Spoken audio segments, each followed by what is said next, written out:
दवाई बताने के लिए आए हूँ, जिसका नाम है योगेंद्र रस।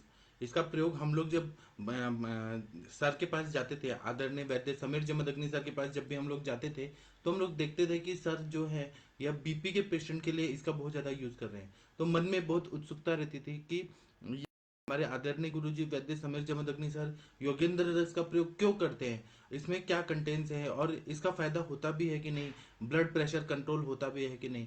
तो बाद में जब इसको पढ़ा, फिर प्रैक्टिस में है, तो इसका प्रयोग करने लगे तो बहुत अच्छा फायदा होने लगा। ब्लड प्रेशर के पेशेंट में बहुत अच्छा फायदा होता है। ये रक्त वाहिनियों को ताकत देता है, वात वाहिनियों को भी ताकत देता है, मन पे भी इसका बहुत अच्छा काम होता है। तब समझ आया कि हमारे आदरणीय वैद्य गुरु जी समीर जमदग्नि सर इस योगेंद्र रस का प्रयोग अपने बीपी फॉर्मूला में क्यों करते हैं। यहाँ पर मन पे काम करना होता है।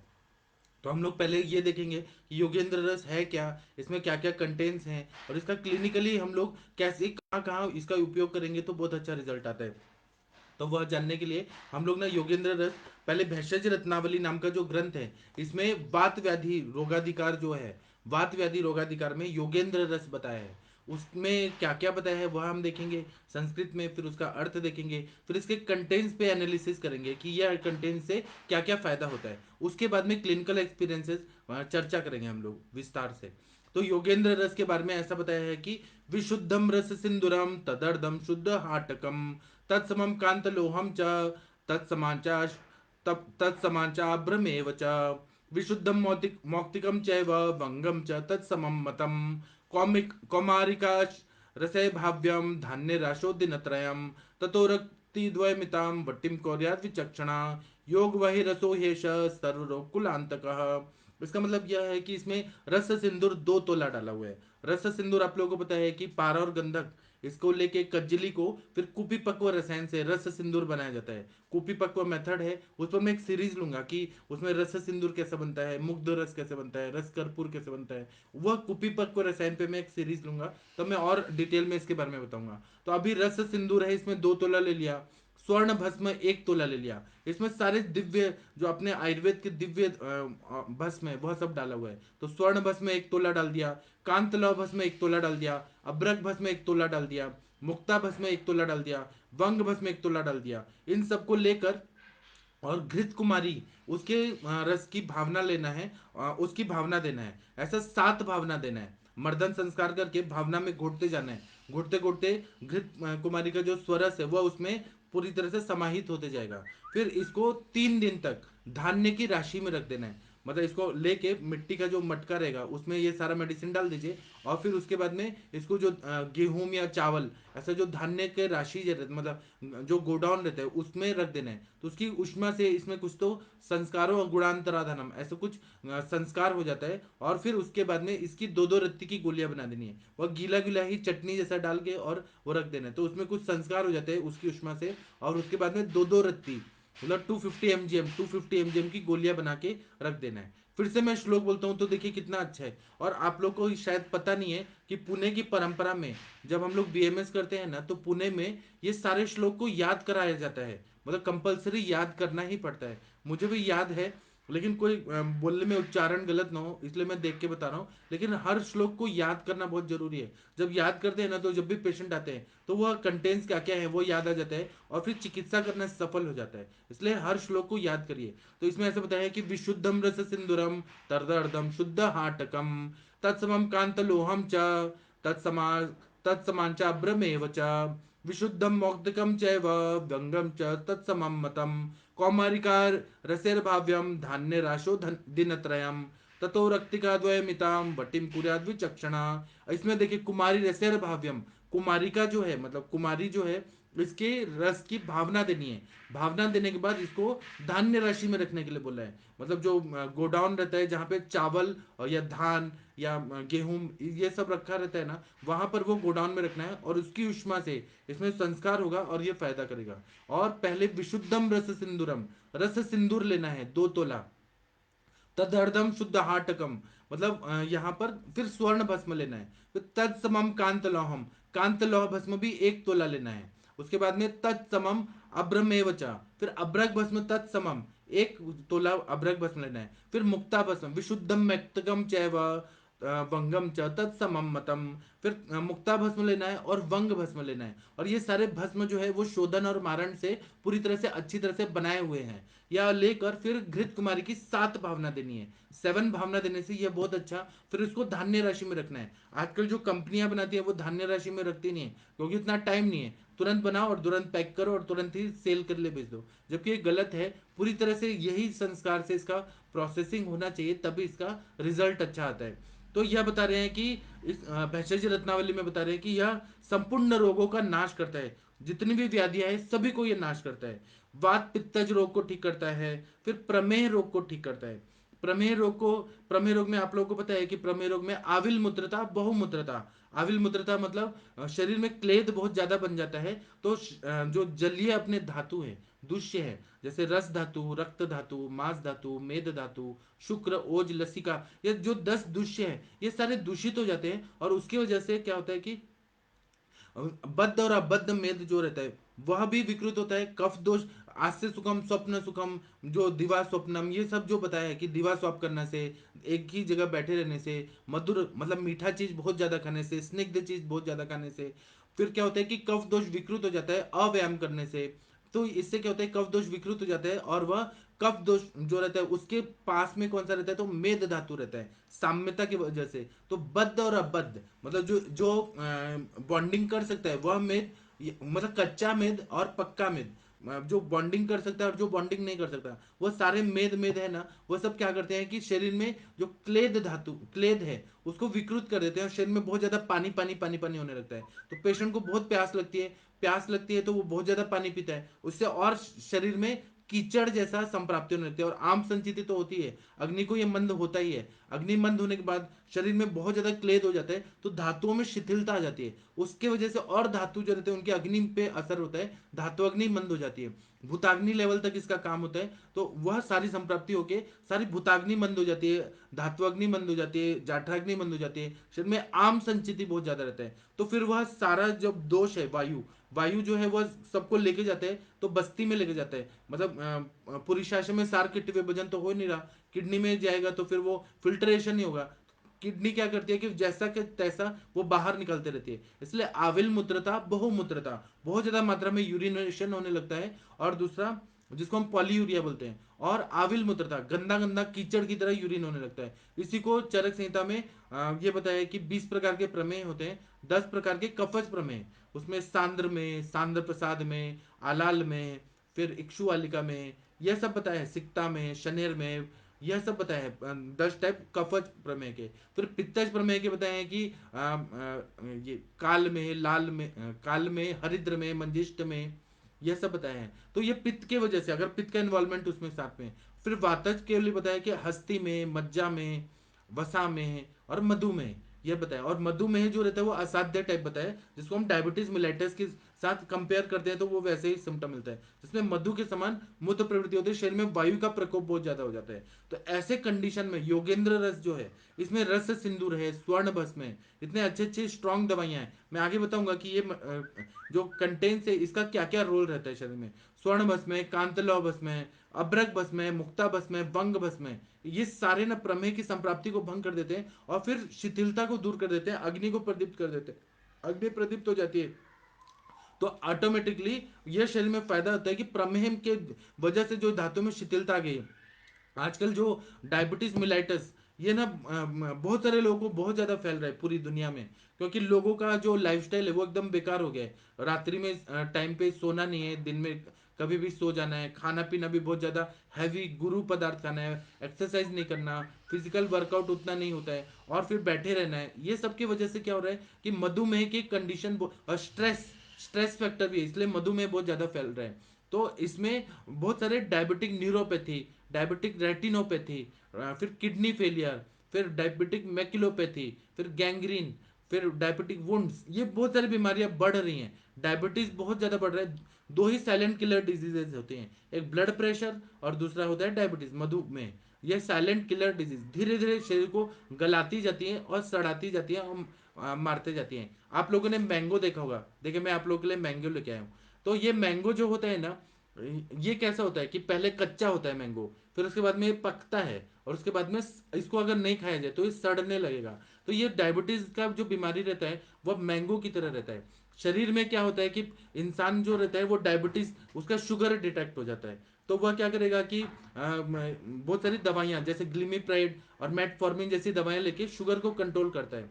शुगर तो कंट्रोल हो गया, लेकिन उसका अव्यायाम तो रहेगा ही, फिर उसके बाद में ये संप्राप्ति तो रहेगा ही, अविल मूत्रता बहुमूत्रता तो रहेगा ही, या फिर उससे भी कंट्रोल नहीं हो रहा है, नॉन इंसुलिन डायबिटीज आगे जाके इंसुलिन डिपेंडेंट बन जाता है। तो शरीर में शुगर कंट्रोल हो रहा है, लेकिन आईज को शुगर चाहिए, ब्रेन को शुगर चाहिए, फिर अपने सेंस ऑर्गन्स को शुगर चाहिए, वह पूरी तरह से कट ऑफ होता है। एक तरह से वहां पर भी नेक्रोसिस शुरू हो जाता है और इन्फ्लेमेशन शुरू हो जाता है। दूसरा क्या है कि शुगर अगर ज्यादा रह रहा है, अब इंसुलिन का काम क्या है कि आप लोगों ने देखा होगा कि बैंक में लॉक बैंक बैंकर जो रहता है, मतलब बैंक के कर्मचारी जो रहते हैं, जो लॉकर में हम लोग कुछ सामान रखते हैं तो उसमें दो चाबियां रहती हैं, तो एक चाबी बैंक वाले लगाते हैं और एक जो कस्टमर क्लाइंट होते हैं वह लगाते हैं। जब दोनों चाबी घुमाया जाता है तब वह लॉकर खुलता है। उसी तरह से जो इंसुलिन है वह जब तक नहीं लगेगा तब तक ग्लूकोज का एब्सॉर्प्शन अपने मसल्स में, अपने ब्लड में नहीं होगा, सॉरी मसल्स में नहीं होगा। तो इसीलिए ना इंसुलिन ही सिक्रीशन कम हो गया बीटा सेल से, पैंक्रियास के, तो ना शुगर जो है वो ब्लड में और यूरिन में घूमते रहता है और उससे शरीर में सड़न होने लगती है। तो ये जो शरीर में भले आप इंसुलिन ले रहे हैं या मेटफॉर्मिन वगैरह दवाइयां ले रहे हैं, शुगर को कंट्रोल कर रहे हैं, लेकिन जिस तरह से आम है, मैंगो है, इसमें कुछ चेंजेस आते हैं। पहले ये कैरी होता है, कच्चा आम रहता है, खट्टा रहता है, फिर ये पकता है, फिर इसके बाद में सड़ता है, पूरी तरह से सड़न हो जाती है और फिर फेंकने लायक हो जाता है। उसी तरह से डायबिटीज की बीमारी जो है यह भी शरीर को गलाते रहती है। इसका काम अगर ब्रेन में हुआ तो डायबिटिक न्यूरोपैथी हो जाएगा, अगर आईज में इसका इफेक्ट हुआ ये बीमारी का तो डायबिटिक रेटिनोपैथी, रेटिना पे अगर हुआ तो, मैकुला पे हुआ तो मैकुलोपैथी, और किडनी पे गया डायबिटीज, उसका असर हुआ तो डायबिटिक किडनी फेलियर वो कंडीशन आती है। अगर पूरे शरीर में अगर सड़न पैदा हो रही है तो डायबिटिक वुंड हो जाता है। आप लोग सोचेंगे मैं मैंगो लेके क्यों बैठा हूँ, तो मैंगो बताने के लिए इसलिए क्योंकि मैं प्रमेह की संप्राप्ति और प्रमेह के कॉम्प्लिकेशन आप लोगों को बताने के लिए आया हूँ। प्रमेह जब तक आप लोग नहीं समझेंगे कि प्रमेह होता क्या है, आप लोग केवल मेटफॉर्मिन या फिर ग्लिमिप्राइड करके यो, और वो क्योर नहीं करते हैं, एलोपैथी में क्योर नहीं है, आयुर्वेद में उसका काफी हद तक बहुत अच्छा रिजल्ट आता है कि हम लोग ऑर्गन्स को बचा लेते हैं, ऑर्गन्स का सड़न बचा लेते हैं। नहीं तो अगर ये अंगूठा जैसे सड़ गया तो वो एम्पुटेशन करके पूरी तरह से निकाल देंगे, काट देंगे, नहीं तो वो सड़न फैल जाएगी, गैंग्रीन हो जाएगा तो काट के फेंक देंगे। जबकि आयुर्वेद में हम लोग जो दवाइयां देते हैं, जो लाइन ऑफ ट्रीटमेंट रहता है, जैसे अब ये योगेंद्र रस हो गया, वसंत कुसुमाकर रस हो गया, या फिर प्रमेह के जो काढ़ा बताए हैं चरक संहिता में, उससे हम सड़न बंद कर देते हैं और सेल्स को रीजनरेट करते हैं। एलोपैथी साइंस बोलता है कि एक बार सेल्स डेथ हुआ, इरिवर्सिबल सेल इंजरी है, एक बार वो डेथ हुआ तो डेथ हुआ, उसके बाद में फिर से कभी भी उसका रीजनरेट नहीं हो सकता। लेकिन आयुर्वेद बोलता है कि नहीं, हमारे पास ऐसे स्वर्ण भस्म, फिर वंग भस्म, अब्रक भस्म, ऐसी दवाइयां हैं जो हम रीजनरेट कर लेते हैं और फिर नया स्वभाव परम से जो पहले का जो धातु है विकृत, उसका नाश हो जाएगा और नए नए धातु बनेंगे, धातु श्रृंखला अच्छी होगी तो वह पूरी तरह से ठीक हो जाएगा। तो यह प्रमेय जब भी आप लोगों को देखना है तो हमेशा मैंगो को याद रखिएगा कि मैंगो कैरी रहता है, पकता है, फिर सड़ता है। इसी तरह से डायबिटीज के पेशेंट में ये मैंगो की अवस्था आती है। अब आप लोग को फिर इसलिए अब क्या है ना कि मैंने ऐसे मैंगो दिखा लिया, अब याद रहेगा कि मैंगो और डायबिटिक पेशेंट ऐसे ही रहते हैं। तो उसमें जो कॉम्प्लिकेशंस रहते हैं डायबिटीज के, तो उसको ये काफी हद तक योगेंद्र रस ठीक करता है। एक तो क्लेद को ये ठीक कर देता है, धातुओं में शिथिलता मतलब दुर्बलता ही है उसको ये बहुत ज्यादा ताकत दे देता है, अग्नि को अच्छा करता है, धातु अग्नि को अच्छा करता है। और जब ये धातुओं को ताकत आ जाएगी, शिथिलता कम हो जाएगी, उसका इफेक्ट ऑर्गन्स पे भी पड़ता है, मतलब यकृत पे अच्छा काम हो जाएगा। और ये डायबिटीज को मेटाबॉलिक डिसऑर्डर ऐसा बोलते हैं, मेटाबॉलिज्म अगर गड़बड़ हो गया इसके वजह से ही डायबिटीज मेलाइटस ऐसी बीमारी होती है। तो इसीलिए क्या करते हैं कि जब हम लोग स्वर्ण भस्म, कांतलौ भस्म, मंडूर, ये अभ्रक भस्म, मुक्ता भस्म, मोती का भस्म हो गया, फिर वंग भस्म, रस सिंदूर, ऐसी दवाइयां डालते हैं ना तो अंदर ही अंदर लीवर को ऐसे जान आ जाती है, जैसे मरा हुआ लीवर है, वह अधमरा है। आप लोग ने देखा होगा कि जैसे युद्ध के कैदी हो जाते हैं, जैसे पाकिस्तान में वो युद्ध करते करते वहां चला गया, पाकिस्तान में चला गया, तो वो लोग क्या करेंगे कि बहुत सारे अस्त्र शस्त्र से मारेंगे, मारेंगे पीटेंगे, तो वो जो सैनिक होता है वो अधमरा हो जाता है, उसको जान ही नहीं रहती है। उसी तरह से डायबिटीज जैसी बीमारियां रहती है, बड़ी बड़ी बीमारियां, जितने ऑर्गन्स है ना वो अधमरे रहते हैं, आधा मरे हुए रहते हैं, कोई ताकत ही नहीं रहती है। तो क्योंकि आविल मूत्रता बहुमूत्रता हो रही है, और वहां पे अग्नि मंद है, पूरा धातु अग्नि मंद है, तो लीवर हो गया, किडनी हो गया, फिर उसके बाद में आई सेंस ऑर्गन्स हो गए, वो सारे ना अधमरे होते हैं, स्प्लीन हो गया, हार्ट हो गया, फिर फुफ्फुस हो गए, सब ना अधमरे रहते हैं। उनको हम लोग क्या करते हैं, जैसे हम लोग वो कैदी को उड़ा के लेके आए, मतलब हम वहां से भगा के लेके आए और फिर यहाँ पे अच्छा खाना पीना वगैरह दे दिया, तो तंदुरुस्त हो जाता है। उसी तरह से योगेंद्र रस जैसी दवाइयां अगर हमने शरीर को दिया ना, तो जो अधमरा किडनी है, लीवर है, उनको ताकत आ जाती है, ताकत आके फिर उनका फंक्शनिंग अच्छा हो जाता है। तो उसकी वजह से जो डायबिटीज की, मतलब प्रमेह की संप्राप्ति है, वह ठीक हो जाती है। प्रमेह में हम आयुर्वेदिक चिकित्सा क्यों ज्यादा अच्छी है, क्योंकि केवल हम लोग शुगर ही ठीक नहीं करते हैं, हम लोग पूरा शरीर को टिकाए रखते हैं, मतलब नया बना के रखते हैं, मतलब यौवनावस्था में जो जितना ला सकते हैं उतना प्रयत्न किया जाता है, एक तरह से यापना यापना संस्कार किया जाता है। इसलिए डायबिटीज में योगेंद्र रस का बहुत अच्छा फायदा होता है। इसमें जो घटक द्रव्य है उसके बारे में मैं बताऊंगा, लेकिन आप लोगों को मैं सिंप्लीफाई करके इसलिए बता रहा हूँ, मैं मैंगो लेके आ रहा हूँ, सैनिक का उदाहरण दे रहा हूँ, ताकि आप लोग को डायबिटीज का कॉन्सेप्ट दिमाग में अच्छे से बैठ जाए कि हम लोग डायबिटीज को काफी हद तक ठीक करते हैं। बहुत सारे पेशेंट मेरे प्रैक्टिस में ऐसे आए जिनको ना ऐसा कर दिया गया था कि उंगली काटना है, पूरी तरह से सड़ गया था, गैंग्रीन हो गया था, तो मैंने उनको योगेंद्र रस दिया, वसंत कुसुमाकर रस दिया, स्वर्ण मालिनी वसंत, स्वर्ण मकर ध्वज पीस के पूरी तरह से, और फिर उनको चाटन दिया, ऐसे 1 महीना किया। ऐसा मैंने देखा, खुद देखा कि जो जो सड़न हो रहा था वो सब रीजनरेट होने लगा, और रीजनरेट होके वो उनकी उंगली पूरी अच्छी, अंदर ही अंदर धातु में जो शिथिलता आई थी, सड़न था, वो पूरी तरह से ठीक हो गया, पूरा क्लेव निकल गया और उंगली बच गई उनकी, तो काटना ही नहीं पड़ा। और ये होता है, मतलब आयुर्वेद से ऐसा हम लोग बचा सकते हैं। नहीं तो आप लोग देखेंगे कि जैसे वहां पे सऊदी में आप लोगों ने देखा होगा कि वहां पर बहुत कड़े कानून है, अगर किसी ने रेप कर दिया तो उसका आंखें निकाल देंगे, या किसी ने, आप लोगों ने देखा होगा, अंग भंग कर देते हैं, हाथ पैर वगैरह काट देते हैं। उसी तरह से डायबिटिक पेशेंट को भी ना एक सजा ही है ना, एक तरह से भोग है कि गैंग्रीन हो गया, काट के निकाल दो।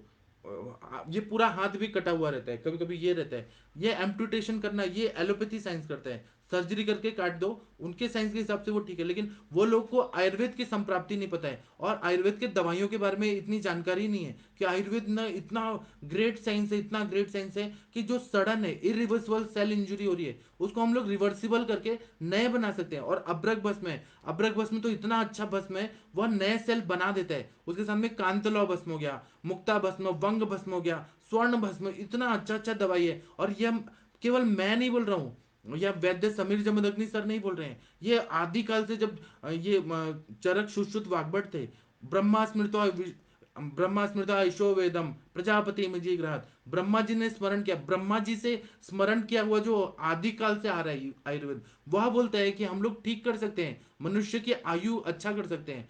अब क्या है कि जन्म और मृत्यु ये तो सबका निश्चित है, कि जो चीज जन्म लेता है उसका मृत्यु होता है, सुख और दुख भी निश्चित है। लेकिन वैद्य का काम क्या है कि हम लोग जो दुखायु है उससे हम लोग सुखायु की तरफ लेके जाए, जो भोग है, जो शरीर में कष्ट है, वेदना है, आधिदैविक आध्यात्मिक अतिभौतिक जो कष्ट है, उससे हमको निकालना है। और ये हमारा परम धर्म है कि हम उसको ईमानदारी से करें। ये नहीं है कि 4 फॉर्मूला दे दिया, पैसा आ रहा है, 10,000 रुपये ले लिया, पैसा आ रहा है हम लोग दे दिए, ये पेशेंट ठीक हुआ, दूसरा है उसको दिया, किसी को फायदा हो रहा है किसी को नहीं फायदा हो रहा है, ऐसा नहीं करना है। हमें अच्छे से ईमानदारी से अपने पेशेंट को ठीक करना है, उनको दुखायु से निकाल के सुखायु की तरफ लेके जाना है, ताकि पेशेंट भी बोले, और दिल से दुआएं लेना है हमें। तो इसीलिए ना ये आप लोग पढ़िए, योगेंद्र रस जो है इसमें ऐसी दवाइयां हैं, इस पे और रिसर्च करिए आप लोग कि डायबिटिक जो न्यूरोपैथी है, डायबिटिक मैकुलोपैथी है, किडनी फेलियर है, उसमें बहुत अच्छा फायदा होता है। मैं अपने पिताजी का बात बताता हूँ, मेरे पापा डायबिटिक पेशेंट है, क्योंकि क्या था कि वो इंडियन एयरफोर्स में थे, और उनको ऐसे आदत थी। अभी मेरे पापा हो या कोई भी हो, अगर मीठा अगर खाएंगे तो शुगर तो होगा ही बीमारी। तो वो क्या करते थे कि बाद में उनका सेंट्रल एक्साइज एंड कस्टम्स में हो गया, मतलब एलएलबी एलएलएम एमपीएम किए थे, तो उन्होंने इंडियन एयरफोर्स में वॉलेंटरी रिटायरमेंट करके वीआरएस लेके फिर उन्होंने फिर यूपीएससी का एग्जाम दिया और एक्साइज एंड कस्टम्स डिपार्टमेंट में आ गए और ऑडिट ऑफिसर थे।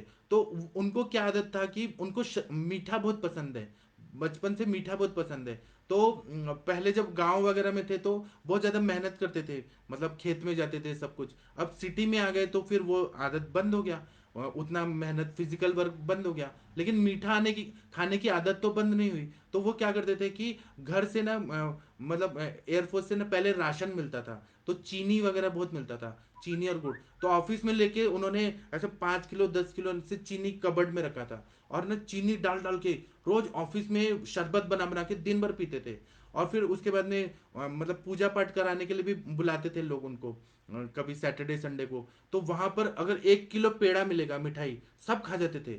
मतलब मीठा मधुर रस बहुत ज्यादा प्रिय था। इसकी वजह से उनको ना डायबिटीज हो गया, पूरा शुगर इतना ज्यादा बढ़ गया। तो फिर उन्होंने, मैं पढ़ता था आयुर्वेद जमदग्नि सर से, तो उन्होंने कहा कि मैं एलोपैथी की एक भी दवाई नहीं लूंगा, आयुर्वेद की ही दवाई लूंगा। तो वो दवाई तो मेरा लेने लगे, शुगर कंट्रोल हुआ। ये 2002 में शुगर उनका डिटेक्ट हुआ।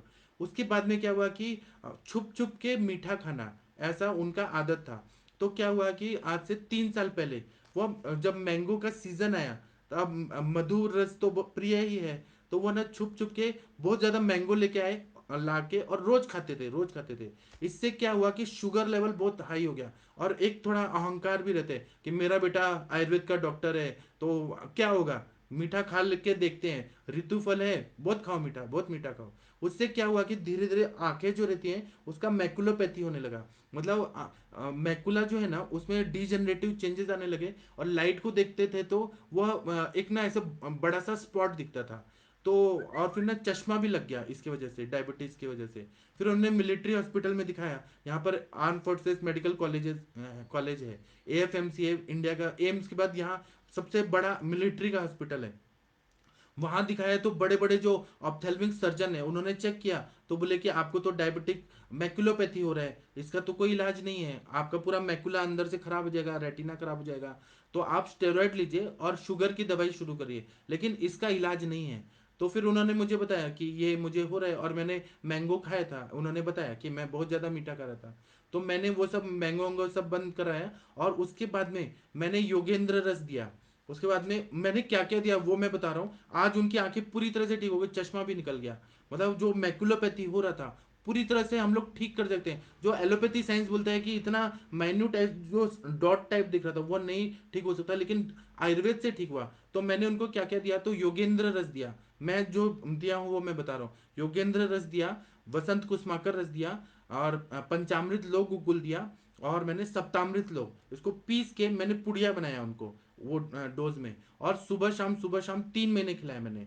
और बाद में जो डायबिटीज की मैं दवाइयाँ बताता हूँ आप लोगों को, कि गुड़मार्ग का चूर्ण है, फिर नीम का चूर्ण है, नीम की छाल, बेलफल का चूर्ण, कच्चा बेलफल का चूर्ण, बेलपत्र का चूर्ण, और फिर करेले का चूर्ण, जामुन का बीज, और पुनर्नवा ब्राह्मी, क्योंकि पुनर्नवा ब्राह्मी गुडुचि या वय स्थापन गण में बताया, वय को बढ़ा के रखते हैं। ये सब मैंने दे दिया। तो उसके बाद में शुगर लेवल भी कंट्रोल हो गया, आइस भी ठीक हो गया। अब उसके बाद में ये साल भी छुप छुप के मीठा खा रहे थे, क्योंकि आदत है ना। अभी किसी को जो एडिक्शन होता है उससे हम लोग नहीं दूर कर सकते। इस साल फिर क्या हुआ कि अभी मैंगो का सीजन है, फिर मीठा खाने लगे।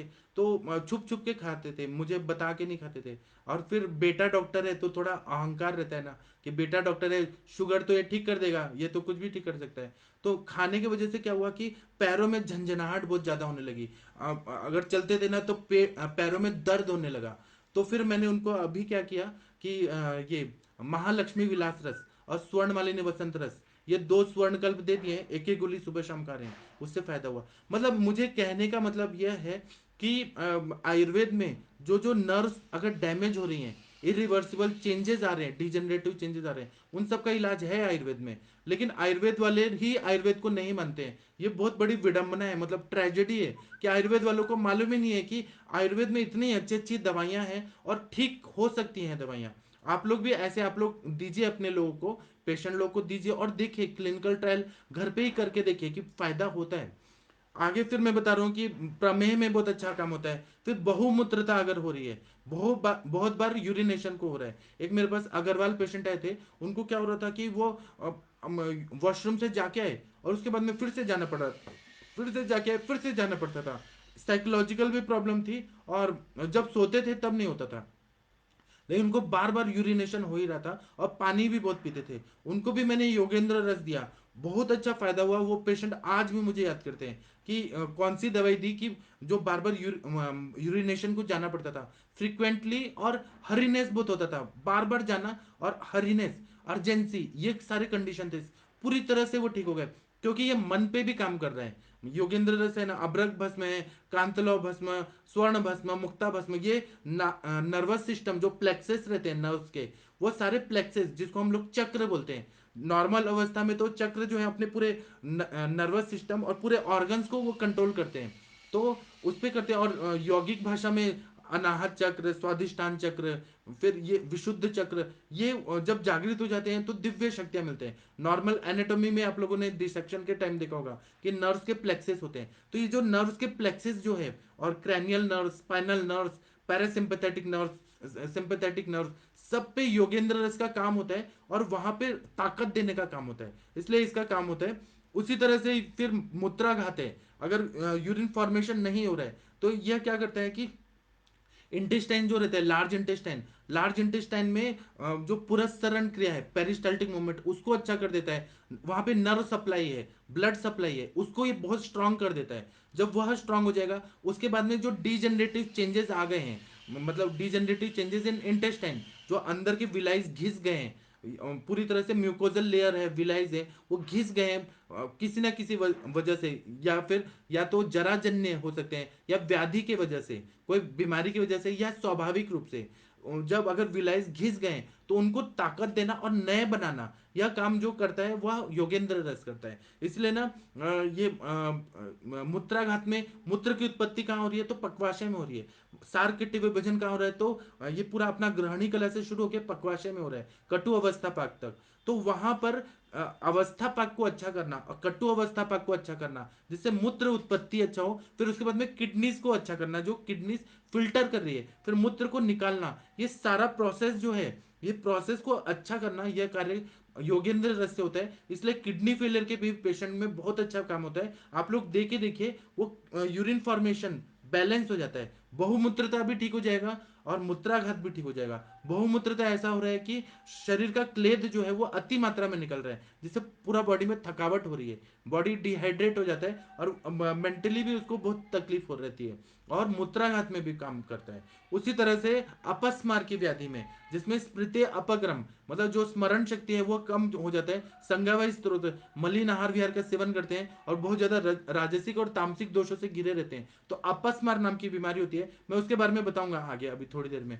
तो अपस्मार जो मिर्गी के झटके आते हैं, उसमें भी योगेंद्र रस देने से पूरी तरह से अपस्मार के पेशेंट ठीक हो जाते हैं। उसी तरह से भगंदर व्याधि है, भगंदर व्याधि में सड़न पैदा होती है, पाइलोनिडल साइनस टाइप हो जाता है, और वहां पर बहुत सारे ओपनिंग हो जाते हैं और वहां से पस फॉर्मेशन होता है, वहां पर भी डीजनरेटिव चेंजेस या सड़न की प्रक्रिया होती है। सड़न की प्रक्रिया को रोकना और ठीक करना और नए सेल बनाना, यह काम योगेंद्र रस करता है। नॉर्मली हम लोग क्या करते हैं, एकेटी देते हैं, अमृता गुगुल, कैशव गुगुल, त्रिफला गुगुल, जो क्लेद को निकाले और गुगुल कल्प उसको पूरी तरह से ठीक करे, हील करे। वह तो है, वह तो सिंपल दवाई है, लेकिन ये जो दवाइयां हैं ये दिव्य दवाई है। स्वर्ण भस्म, कांतलाव भस्म, अभ्रक भस्म, मुक्ता भस्म, वंग भस्म। वंग भस्म शुक्र धातु पे अच्छा काम करता है, और शुक्र धातु शरीर में रहता है तो नए नए सेल बनाना, यह कौन करता है, तो शुक्र धातु करता है। फिर मुक्ता भस्म है, वो पित्त का शमन करता है और तीनों दोषों को शमन करता है, मन पे भी काम करता है। अभ्रक भस्म है, वह आकाशीय तत्व जहां जहां विकृत हुआ है उस पे काम करता है, जैसे फुफ्फुस पे काम करेगा। फिर जहां पर भी रीजनरेशन करना है वहां पर अभ्रक भस्म का बहुत ज्यादा रोल रहता है। उसी तरह से कांतलाव भस्म जो है वो एचबी लेवल अच्छा करता है और जीवनीय कार्य करता है, तो इसलिए कांतलाव भस्म का यूज है। स्वर्ण भस्म जो है वो मन पे भी काम करता है और पूरे शरीर को एकदम ताकत दे देता है और एकदम नया बना देता है, यौवनावस्था, यह सारा रहता है। और रस सिंदूर जो है वो मतलब रसायन है और योगवाही है। आगे मैं और बता रहा हूँ। तो इसलिए भगंदर में इसका बहुत अच्छा यूज रहता है। आप लोग यूज करके देखिए, योगेंद्र रस भगंदर में यूज करेंगे, बहुत अच्छा जल्दी से हील हो जाता है। उसी तरह से अर्श व्याधि में भी डायलेटेड रेक्टल वेन्स रहते हैं, जब अग्निमांद्य रहता है और अति मल संचिति रहती है, कोष्ठ शुद्धि नहीं हो रही है और एक ही स्थान पे बैठे हुए हैं या ऐसे स्थान पे बैठे हैं जहाँ पे हीट बहुत ज्यादा लग रहा है, जैसे बस के ड्राइवर होते हैं, ट्रक के ड्राइवर होते हैं, मल का वेग का अवरोध भी हो रहा है और अग्निमंद भी है और खाना पीना भी गड़बड़ हुआ है, मित्याहार भी आ रहे हैं, मल भी अच्छे से साफ नहीं हो रहा, अग्निमंद है, तो इसकी वजह से रेक्टल वेन्स जो रहते हैं वो डायलेट हो जाते हैं और वह बवासीर रहता है, कभी स्त्रावी रहता है और कभी शुष्क रहता है। तो उसमें भी यह धातुओं को शिथिलता जो है वह ठीक कर देता है, अग्नि को अच्छा कर देता है। अग्नि को कैसे अच्छा करता है, क्योंकि जो ग्लैंड्स रहते हैं अपने, जो एंजाइम को सीक्रेट करने वाले ग्लैंड्स रहते हैं, उसमें उत्तेजना देता है, यकृत को उत्तेजना देता है और यकृत को ठीक कर देता है ये सारे भस्म। तो फिर पाचक पित्त अच्छा स्त्राव होगा, अग्नि बढ़ेगा, धात्वग्नि अच्छा होगा, भूताग्नि अच्छा होगा। जब ये अग्नि अच्छी होंगी तो अपने आप पेट साफ होने लगेगा और फिर मन भी अच्छा हो जाएगा। तो इससे अर्श पे भी इसका फायदा होता है। काम ये एक ही कर रहा है, रसायन की तरह काम कर रहा है, लेकिन इसका इफेक्ट भगंदर पे भी हो रहा है, प्रमेह में भी हो रहा है, मूत्राघात में भी हो रहा है, बहुमूत्रता में, जो भी ये मतलब संप्राप्ति मेन एक ही है कि अग्निमंद हो रहा है, आम उत्पन्न हो रहा है और अलग अलग जगह पे, अलग अलग अवयवों पे, अलग अलग संस्थान पे जाके जो विकृति हुई है, ये सबको ये पूरी तरह से कवर करते हुए जा रहा है। उसी तरह से मूर्छा की बीमारी है, कोई बेहोश है तो कोमा में है, मतलब आईसीयू में एडमिटेड है, तो आप योगेंद्र रस लीजिए और उसका ऐसे पीस के और चाटन कराइए, देखिएगा जीवनीय है, मतलब लाइफ सेविंग ड्रग है, वो पेशेंट जल्दी से कोमा से निकल जाता है। तो मूर्छा में बहुत अच्छा काम कर रहा है। उन्माद में, जब पागलपन की अवस्था है जिसमें संज्ञा व स्त्रोतसों में अवरोध हो गया है, मनोवय स्त्रोतस अवरुद्ध हो गया है और इंसान पागल हो गया है, तो वातज उन्माद, पित्तज उन्माद और श्लेष्मिक उन्माद, इन सब में बहुत अच्छा काम करता है। उसी तरह से यक्ष्मा व्याधि है जिसमें धातुओं का क्षय हुआ है, अनुलोम क्षय, प्रतिलोम क्षय और अग्निमंद है और मांस धातु बहुत कम हो गया है और वेट लॉस बहुत ज्यादा हो रहा है, उसमें भी यह देने से बहुत अच्छा फायदा होता है। फिर पक्षाघात है, पक्षाघात मतलब कोई भी वजह से बीपी बढ़ने की वजह से क्या होता है कि ब्रेन में क्लॉट हो जाता है, ब्रेन की जो रक्त वाहिनी है वो फट जाती है, बस्ट हो जाती है और हिमरेज हो जाता है, क्लॉट फॉर्मेशन होता है, एक ये संप्राप्ति होती है। दूसरा इश्चमिक चेंजेस होते हैं, वहां पे कोई ना कोई अवरोध होता है और उसकी वजह से ब्लड सप्लाई नहीं हो रही है ब्रेन में, ब्लड सप्लाई नहीं हो रही है, ऑक्सीजन नहीं मिल रहा है, तो वहां इश्चिमिया होता है, ड्राइनेस आ जाती है और उसकी वजह से पक्षाघात होता है। तो वो हेमीप्लेजिया हो जाएगा, फिर क्वाड्रिप्लेजिया हो जाएगा, हाथ पैर ये सब काम नहीं करते हैं। उसमें भी यह क्या करता है कि धातुओं को बल दे देता है, धातुओं को बल मिलेगा, रक्त अच्छा होगा, तो उसके वजह से क्या होगा कि ब्लड सर्कुलेशन अच्छा होने लगेगा, ब्लड सर्कुलेशन अच्छा होने लगा, जहां जहां पर जो जो चीज की जरूरत है वह सब मिलने लगता है, वह मिलने लगता है तो नरिशमेंट मिलता है और फिर वह पेशेंट पक्षाघात से, और पक्षाघात में क्या होता है, स्नायु और कंडराओं पे बहुत ज्यादा होता है, तो स्नायु और कंडरा को भी ताकत दे देता है। दूसरा, रक्त के मृदु पाक से सिराएं बनती है और रक्त के खर पाक से सिरा और कंडरा बनती है, तो यह रक्त धातु पे अच्छा काम करता है योगेंद्र रस। फिर इसीलिए सिराओं में भी ताकत आ जाती है, ट्यूनिका इंटरना एक्सटर्ना मीडिया जो रहता है उनको ताकत आ जाती है, तो बार बार पक्षाघात का संप्राप्ति है वो ठीक हो जाता है, शामक प्रभाव होता है तो बीपी कंट्रोल हो जाता है, तो इसीलिए पक्षाघात में बीपी को अगर ध्यान में रख के किया जाए उसमें फायदा होगा। और दूसरा, इश्चिमिक चेंजेस की वजह से अगर पक्षाघात हो रहा है ब्रेन में, इश्चिमिक चेंजेस नेक्रोसिस होने की वजह से अगर हो रहा है, तो वहां पर भी इतनी द्रव्य दवाइयां, अब्रक भस्म है, अब्रक भस्म तो काम ही वह करता है कि जो नेक्रोस्ट हो गए हैं, इस्चेमिक चेंजेस हुए, उसको ये ठीक ही करता है, उसका काम ही है, उसको बस शरीर में डाल दीजिए और फिर देखिए इस्चेमिक चेंजेस पूरी तरह से ठीक कर देता है। तो और सिरा कंडरा को भी ताकत देता है। तो जो बहुत सारे पक्षाघात के पेशेंट आते हैं उनको मैंने योगेंद्र रस का प्रयोग करके देखा है, बहुत अच्छा रिजल्ट आता है, पेशेंट जल्दी रिकवरी करते हैं और परमानेंट वो ठीक होते हैं, बाद में उनका बीपी शूट अप नहीं होता जो लोग योगेंद्र रस का सेवन कर रहे हैं, बीपी भी नहीं बढ़ता, डायबिटीज भी कंट्रोल में रहता है और दूसरा वो लोग बहुत ज्यादा शक्तिशाली हो जाते हैं, बलशाली होते हैं और मन से भी स्ट्रांग हो जाते हैं। इसी तरह से नष्ट इंद्रियता, मतलब किसी के आंखों की रोशनी कम हो रही है, जैसे मैंने मैकुलोपैथी बताया, रेटिनोपैथी, सुनने का अगर कम आ रहा है, फिर स्मेल, लॉस ऑफ स्मेल हो रहा है, टेस्ट नहीं आ रहा है, उसमें भी बहुत फायदा होता है। उसी तरह से शूल अगर हो रहा है, बॉडी में पेन हो रहा है, उसमें बहुत ज्यादा फायदा करता है। शूल क्यों होता है, क्योंकि वायु कहीं ना कहीं रुका हुआ रहता है तो इंटेस्टिनल वॉल्स में प्रेशर आता है, क्योंकि मल या आम की वजह से वायु निकल नहीं पाता है तो उदर शूल होने लगता है, तो ये जब पचन क्रिया को अच्छा कर रहे हैं तो आम पच जाएगा, स्त्रोतरोजन्य संप्राप्ति ठीक हो जाएगा, तो शूल अपने आप वायु अनुलोमित हो जाएगा और शूल ठीक हो जाएगा। इसी तरह से अम्ल पित्त की अवस्था में हाइपर एसिडिटी हो रही है। हाइपर एसिडिटी क्यों हो रही है? क्योंकि पित्त जो है वह एक तो अग्निमंद है, आम संचिति है बहुत ज्यादा, उसको पचाने के लिए पित्त जो है, लीवर जो है वो बहुत ज्यादा पित्त का सिक्रेशन करता है, लेकिन वो पित्त जो निकल रहा है वो उष्णता, तीक्ष्णता और द्रव गुण युक्त ऐसा पित्त निकल रहा है, उसमें इतनी ताकत नहीं है कि वो अन्न को पचा पाए, आम को पचा पाए, तो वह इतना ज्यादा प्रोडक्शन होने लगता है, क्योंकि बॉडी का मैकेनिज्म है कि जहां पर भी विकृति है उसको ठीक करने का कोशिश करना है। अब पित्तवर्धक आहार विहार का सेवन कर रहे हैं तो, और अग्नि मंदता वाले भी आहार विहार का सेवन कर रहे हैं, आहार भी और विहार भी, अग्निमंदता भी हो रही है और पित्तवर्धक आहार विहार का भी सेवन हो रहा है। उसकी वजह से क्या होगा कि अग्नि मंद हो गई और पित्त, बॉडी क्या कर रही है, बहुत ज्यादा पित्त निकाल रही है, तो उष्णता, तीक्ष्णता और द्रवता, डाइल्यूटेड फॉर्म में भी पित्त बहुत निकल रहा है, वही अम्ल पित्त हो जाता है, ऊर्ध्वक अम्ल पित्त, अधोक अम्ल पित्त। और दूसरा क्लेदक कफ जो है, क्लेदक कफ कहाँ रहता है, ऊर्ध्व आमाशय में रहता है, वह इतना ज्यादा प्रोडक्शन होने लगता है कोई ना कोई वजह से, तो वह पूरा आवरण कर देता है अधो आमाशय और ग्रहणी कला में, जिसके वजह से पित्त का सिक्रीशन भी अच्छे से नहीं हो पाता, और जो द्रव गुण वाला पित्त है वो ऊपर आके हाइपर एसिडिटी करने लगता है। ये सारे सिम्टम के हिसाब से और एनालिसिस किया है उस हिसाब से मैं आगे और डिटेल में संप्राप्ति बता रहा हूँ। तो ये क्या करता है कि क्लेदक कफ का पाचन कर देता है, आम का पाचन कर देता है, अग्नि को अच्छा कर देता है। इस तरह से अम्ल पित्त का संप्राप्ति पूरी तरह से भंग हो जाता है जड़ से ही। अगर पेड़ है, कांटे वाला पेड़ है, तो उसका जड़ अगर काट दिया तो पूरा पेड़ सूख के मर जाएगा। उसी तरह से व्याधि का जड़ पे ये काम करता है, अग्नि को अच्छा करता है, आम का पचन करता है। और जैसे प्रमेह में भी संप्राप्ति, मूल संप्राप्ति को भंग कर देता है, तो प्रमेह की कॉम्प्लिकेशन है वो पूरी तरह से ठीक हो जाते हैं। इसलिए ना ये सब अम्ल पित्त ये सारे रोगों में इसका काम कर देता है। इस ये ऐसे बता रहे हैं कि जिस तरह से अंधकार रहता है पूरी पृथ्वी पे, रात के टाइम पे क्या होता है, अंधकार रहता है, और जैसे सूर्योदय होता है, जैसे ही सनराइज होता है, पूरा सब जगह उजाला उजाला हो जाता है। उसी तरह से एक शरीर में व्याधि व्याधि व्याधि बहुत सारा है, अंधकार है, निगेटिविटी है, निगेटिव एनर्जी बहुत है, मन से भी, शरीर से भी, इंद्रियों से भी, आत्मा से भी बहुत इंसान दुखी है।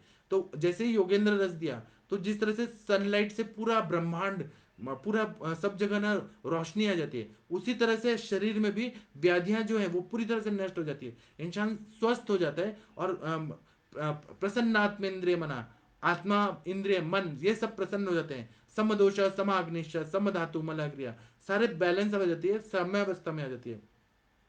और इसका सेवन अगर कंटिन्यू किया जाए तो इंसान सुंदर हो जाता है बहुत ज्यादा, मतलब अगर मेल पे देखेंगे तो स्मार्ट हैंडसम हो जाता है, स्त्रियों को देंगे तो उनका मेंसेस अच्छा हो जाएगा, उनके सौंदर्य वृद्धि हो जाता है, ऐसा भैषज रत्नावली में बोला है। तो श्लोक में ऐसा बता रहे हैं कि वात पित्त भवान रोगान प्रमेहान बहुमूत्रताम मूत्राघातम अपस्मारम भगंधरम गुदामयम मूर्छोन्मादम यक्ष्माणम पक्षाघातम हतेन्द्रियम शूलाम्ल पित्तकम हंति भास्कर तिमिरम यथा। मतलब जिस तरह से भास्कर, मतलब भास्कर मतलब सूर्य, तिमिर को, अंधकार को दूर कर देते हैं, उसी तरह से भैषज रत्नावली में बताया है कि योगेंद्र रस का सेवन करने से सारी व्याधियां दूर हो जाती है, पूरी तरह से अंदर से ताकत आ जाती है। फिर त्रिफला रस योगे न शुभ्यासिते अपि वा भक्षयित्वा भवेद रोगी काम रूपी सुदर्शना। अब इसमें कुछ कुछ ना अनुपान के साथ में अलग अलग व्याधियों में कैसे देना है वो बता रहे हैं। तो त्रिफला क्वाथ ले लेना है, त्रिफला का काढ़ा या शुभ्र खांड लेना है, जो भूरा बोलते हैं, जो ब्राउन शुगर होता है, मतलब शुगर जैसा ही रहता है, जो नॉर्थ में लोग बहुत ज्यादा खाते हैं, मतलब जो गुड़ के पहले प्रोसेस करके जो ऐसे वाइट वाइट ब्राउनिश और वाइट ऐसे कुछ खांड मिलता है, तो उसके साथ, या वंश लोचन के साथ, जो बांबू रहता है उसके बीच में वंश लोचन रहता है बांस के, वह वंश लोचन या खांड के साथ अगर इसका सेवन कर लिया जाए कंटिन्यू रसायन के रूप में। आप लोगों ने वर्धमान पिपली रसायन का सेवन देखा है, ब्रह्म रसायन का देखा है, आम्लकी रसायन देखा है, फिर उसके बाद में च्यवन प्राश का रसायन देखा है, लेकिन किसी ने योगेंद्र रस को रसायन के रूप में नहीं देखा। आप लोग करके देखिए, आप लोग एक शुभ मुहूर्त देखिए, जैसे पूर्णिमा हो गया, अमावस्या हो गया, और आप लोग इसका सेवन एक पेशेंट को ट्रायल के रूप में करके देखिए। और ट्रायल पेशेंट के रूप में देना है तो अपने माता पिता है आपके घर में, सास ससुर हैं, तो उनपे एक ट्रायल करिए कि आप बोलिए कि देखिए अपने सास को या ससुर या पिताजी माताजी को कि हम आपको बहुत सारा हैंडसम बनाएंगे, आपको ये सेवन करना है। और फिर आप लोग क्या करिए कि एक एक गोली सुबह शाम, मतलब दो दो रत्ती की गोली आती है, 250 mg का, एक गोली सुबह एक गोली शाम को, ऐसे खिलाइए। पहले का फोटो निकाल के रखिए और फिर 1 महीने के बाद फोटो निकाल के देखिए क्या चेंजेस आ रहे हैं। जो झुर्रियां होती है ना, रिंकल्स पड़े रहते हैं, वह पूरी तरह से ठीक हो जाएंगे। फिर गौर वर्णता आ जाती है, फिर उत्साह आता है, ताकत आती है, काम करने की शक्ति आती है, उत्साह आता है, निगेटिविटी सब चली जाती है। ऐसा आप लोग करके देखिए, बहुत अच्छा फायदा होता है। और भैषज रत्नावली में जो भी चीज बताया है वह 100% सत्य है। मतलब क्लिनिकली इसको पूरी तरह से प्रूवन करके तब लिखा गया है।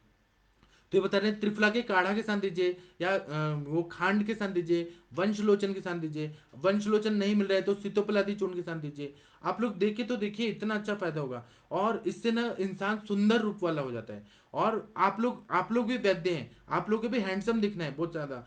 अगर अच्छे नहीं दिखेंगे, आप हमारे जमदग्नि सर को देखिए, कितने हैंडसम दिखते हैं, स्मार्ट दिखते हैं। आप लोग को भी खुद को भी हैंडसम, स्मार्ट, ब्यूटीफुल बना के रखना है। ऐसे नहीं कि कोई डॉक्टर है 40 साल में बुढ़ापा आ गया और बैठिए और मरियल की तरह ऐसे बैठिए। आप डॉक्टर लोग हैं ना, ज्यादा सुंदर दिखने चाहिए अंदर से। ऐसा इसलिए ना रसायन का सेवन करिए आप लोग। अगर अच्छा दिखेंगे तभी तो अच्छा आप लोग का ये रहेगा कि लोग आप पे अट्रैक्ट होंगे कि इनका सौंदर्य कितना अच्छा है। मतलब इन्होंने खुद पे भी आयुर्वेद का दवाई खाया है, तो इनका इनकी तरह हमें बनना है। ऐसा लोग आदर्श आपको मानेंगे, मतलब इंस्पायर होंगे। इसलिए आप लोग योगेंद्र रस खुद भी खाइए, 1 गोली सुबह 1 गोली शाम को। ज्यादा पैसा, ज्यादा महंगा दवाई नहीं है, आप लोग खाएंगे बहुत अच्छा फायदा होगा। और कोई भी वैद्य जो है ना आयुष दर्पण पे, किसी की भी रिंकल्स और ये बुढ़ापा और दांत टूट गए, आंखों से दिखाई नहीं दे रहा, चश्मा लग गया, सुनाई नहीं दे रहा, ये सब नहीं होना चाहिए। जो भी आयुष दर्पण पे है सब लोग स्मार्ट दिखेंगे। और 100 साल के भी हो जाएंगे ना आप लोग तो ऐसा दिखेंगे, यंग है आप लोग, स्मार्ट हैं। इसको ध्यान में रखिए। और इसमें ये बता रहे हैं कि जो लोग क्रुश हैं, बहुत पतले लोग हैं, वह अगर इसका सेवन करते हैं तो, और ये सेवन करने के बाद रात के समय दूध पीना चाहिए। और दूध पीने से ना इसमें और ताकत है, क्योंकि सद्य शुक्र क्रम पयः, दूध पीने से तुरंत ही शुक्र धातु की उत्पत्ति होती है, और शुक्र उत्पन्न होता है ना तो वह रीजनरेट करता है। और फिर ये रसायन के रूप में, मतलब सुबह 1 गोली शाम को 1 गोली, यह लेके दूध पीना बहुत जरूरी होता है। दूध के अनुपान से अगर पियेंगे ना तो आप लोगों में रीजनरेशन होने लगा। स्किन जो ऐसे पूरी तरह से, अब जैसे कॉस्मेटिक ये किया जाता है प्रोसीजर्स, उसमें जो स्किन के रिंकल्स है उसको बोटॉक्स या कुछ कुछ ऐसे दिया जाता है, इंजेक्शन दिया जाता है। जैसे आप लोग देखेंगे बॉलीवुड का जो स्टार है सलमान खान, जब भी उसकी मूवी आने वाली होती है तो वो 15-20 दिन पहले ना बोटॉक्स का इंजेक्शन डालता है, केमिकल डालता है, ताकि उसका पूरा स्किन है ना अच्छे से ग्लो करे और ऐसे फुल फुल जाए, मतलब अच्छा दिखे। और नॉर्मल अवस्था में जब उसकी मूवीज नहीं रहती है, आप लोगों ने शायद नहीं देखा है, मैंने देखा है सलमान खान को बॉम्बे एयरपोर्ट पे, मैंने बहुत बार असली सलमान खान को देखा है। तो उसका पूरा ऐसे ना ऐसे लटका हुआ है, ऐसे पूरा ऐसे झुर्रियां पड़ी हैं, रिंकल्स पड़े हैं। तो वह मूवी में कुछ और दिखता है और ओरिजिनल कुछ और है। तो हमें क्या करना है कि इंटरनली अपना जो है कि हमें ये केमिकल का यूज करके अच्छा नहीं दिखना है, हमें रसायन का सेवन करना है। और ये कोई साइड इफेक्ट वाला चीज नहीं है, मैं जो भी बता रहा हूँ आप लोगों के लिए अच्छा है कि आप लोग ना 100 साल के भी हो जाए ना तो अच्छे दिखे, हैंडसम दिखे, ब्यूटीफुल दिखे कि हाँ हमारे बाल भी अच्छे हैं, हमारी इंद्रियां भी अच्छी हैं, चश्मा लगा था वो भी उतर गया। कोशिश तो करिए, कोशिश करने वालों की हार नहीं होती है। फिर दूसरा बता रहे हैं कि ये योगेंद्र रस किसने बनाया था, तो कृष्ण आत्रेय, जिन्होंने पूरा चरक संहिता में जो गुरुजी हैं उन्होंने योगेंद्र रस बनाया था, इसलिए इसका प्रयोग बहुत अच्छा होता है। दूसरा इसमें ऐसा बताया गया है कि मस्तिष्क संबंधी जितने भी विकार हैं, जैसे सेरेब्रल पाल्सी है, फिर उसके बाद में मोटर न्यूरॉन डिजीज है, फिर सेरेब्रल एट्रोफी है, पार्किंसन डिजीज है, एल्जाइमर्स है, उसमें भी इसका बहुत ज्यादा उपयोग रहता है। तो उसको योगेंद्र रस का प्रयोग करने से फायदा होता है। अब मैं आप लोगों को कुछ और चीजें बताता हूँ जो आप लोगों को बहुत ज्यादा उपयोगी रहेगा। पहले मैं इसमें जो कंटेंट्स है वो बताऊंगा। मैं कोई भी चीज बताता हूँ ना तो मैं उसका लॉजिकल एक्सप्लेनेशन देने की कोशिश करता हूँ। लॉजिक से अगर कोई भी चीज समझे और याद रखें तो ज्यादा उपयोगी रहता है। तो पहला इसमें घटक द्रव्य 2 तोला रस सिंदूर डाला है। रस सिंदूर पारा और गंधक की कज्जली को अच्छी तरह से मर्दन करके, फिर कुपी पक्व रसायन कांच कुपी में डाल के, फिर ये गजपुट ऐसा बना के, फिर उसके बाद में बालू भर के, फिर गाय के उपले डाल के उसको जला के, फिर वो कुपी को अंदर डाल देना है। उसका कांच कुपी का ढक्कन कॉर्क निकला हुआ रहना चाहिए और उसको जला देना है। जलाते जलाते फिर क्या होगा कि पूरा ऐसे फ्यूम्स निकलते रहेंगे, और फिर बाद में ऐसे करते करते करते करते 72 घंटे या कैसे ऐसे करते करते, वो रस शास्त्र वालों को ज्यादा मालूम है, वो करते करते फिर रस सिंदूर नाम का जो कुपिपक्व रसायन रसायन के रूप में मेडिसिन प्राप्त हो जाता है हमें।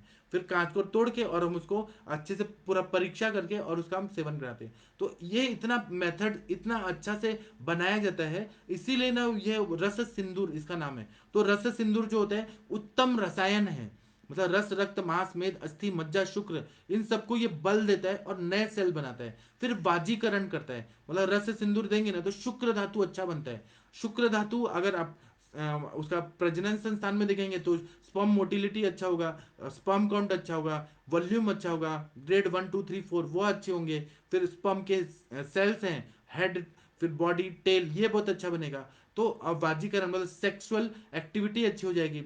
तो वृक्ष भी है और रसायन भी है। और अगर वो शरीर में शुक्र रहता है तो नए नए सेल बनाता है, रीजनरेट करता है। इसलिए रस सिंदूर का प्रयोग करने से ये फायदा होता है। फिर नाड़ी और स्नायुओं को, मतलब पूरे nervous system, central nervous system, फिर autonomic nervous system, parasympathetic, sympathetic, spinal nerve, cranial nerve, फिर जो नर्व के प्लेक्सिस हैं उन सबको ये ताकत देता है। और स्नायु को भी बलवर्धक है, मतलब टेंडन लिगामेंट सबको ये ताकत देता है। फिर गुल्म रोग, पांडु रोग, जिसमें खून की कमी है, अगर रस सिंदूर दे दिया जाए तो पांडुता पूरी तरह से ठीक हो जाता है।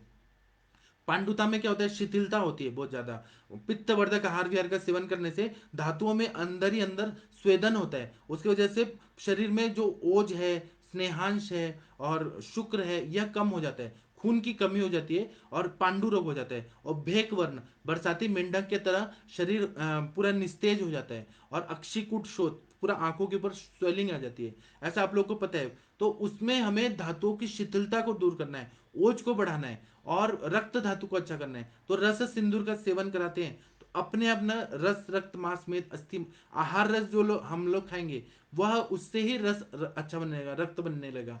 रस रक्त मांस में अस्थि मज्जा शुक्र आहार से ही बनने लगेगा तो पांडुता पूरी तरह से ठीक हो जाती है और परमानेंट ठीक होता है। एलोपैथी के साइंस में क्या करते हैं कि फॉलिक एसिड देते हैं, आयरन की गोलियां देते हैं, वह बाहर से देते हैं लेकिन वो टिकाऊ नहीं रहता। आयुर्वेद का जो चिकित्सा है, केदार कुल्य न्याय को अच्छा करना, खले कपोत न्याय से जो पोषण हो रहा है उसको अच्छा करना, फिर शीर दधी न्याय से जो पोषण हो रहा है उसको अच्छा करना, मतलब धातु परिपोषण क्रम है उसको बैलेंस करना और प्राकृत कर देना। जब वो प्राकृत होगा तो रक्त का प्रसादन अच्छा होगा, रक्त का वर्धन अच्छा होगा। जब ये अच्छा होगा तो अपने आप पांडुता ठीक हो जाएगी, इसलिए उसका प्रयोग करते हैं। स्थौल्यता में भी मेदो वृद्धि होती है, मेद धातु अग्नि बहुत ज्यादा विकृत होती है तो जो खाते हैं वह मेद बन जाता है। दूसरी अग्नियां वीक रहती है और केवल मेद धातु, तो यह क्या करता है सारी अग्नियों को प्राकृत कर देता है। तो उससे रस अग्नि अच्छी होगी, रस धातु अच्छा बनेगा, रक्त धातु अच्छा होगा और विकृत मेद का पाचन करता है, इसलिए स्थौल्यता में भी रस सिंधु का प्रयोग होता है। फिर व्रण, अगर कोई जख्म है, क्लेद बहुत ज्यादा है, वहां सड़न हो रही है, व्रण है, तो उसको भी ये जल्दी जल्दी हील करेगा, क्लेद को निकाल देगा। उसी तरह से अग्नि मान देता है, तो ये क्या करेगा कि जो भी एंजाइम्स जो पित्त का सिक्रीशन करते हैं उनको ये ताकत दे देगा, तो जाठराग्नि अच्छी हो जाएगी और आम का पचन हो जाएगा, तो अग्नि मान्यता दूर हो जाती है। कुष्ठ का भी नाश करती है रस सिंदूर, इतनी अच्छी दवाई है ना क्या बताएं। मतलब आप लोग यूज करके देखिए मेडिसिन में, और इतनी अच्छी दिव्य दवाई अपने योगेंद्र रस में डालिए। कुष्ठ में क्या होता है, कुष्णाति वपु, शरीर सड़ते रहता है या विकृति आ जाती है, इंफ्लेमेटरी चेंजेस होते हैं, त्वचा रक्त मांस लसिका, ये चार दुष्य रहते हैं। आप लोगों ने चरक संहिता में पढ़ा है, तीन दोष चार दुष्य। और बहुत ज्यादा क्लेद संचिति होती है, अग्निमंदता होता है, ख वैगुण्यता जहां पर भी मिलती है वहां कुष्ठ रोग उत्पन्न हो जाता है। तो यह सारी संप्राप्ति को भंग कर देता है, क्लेद को निकाल देता है, त्वचा रक्त मांस लसिका को नया बना देता है, वहां पे दुष्टि को दूर कर देता है, इसलिए रस सिंदूर इसमें डाला हुआ है।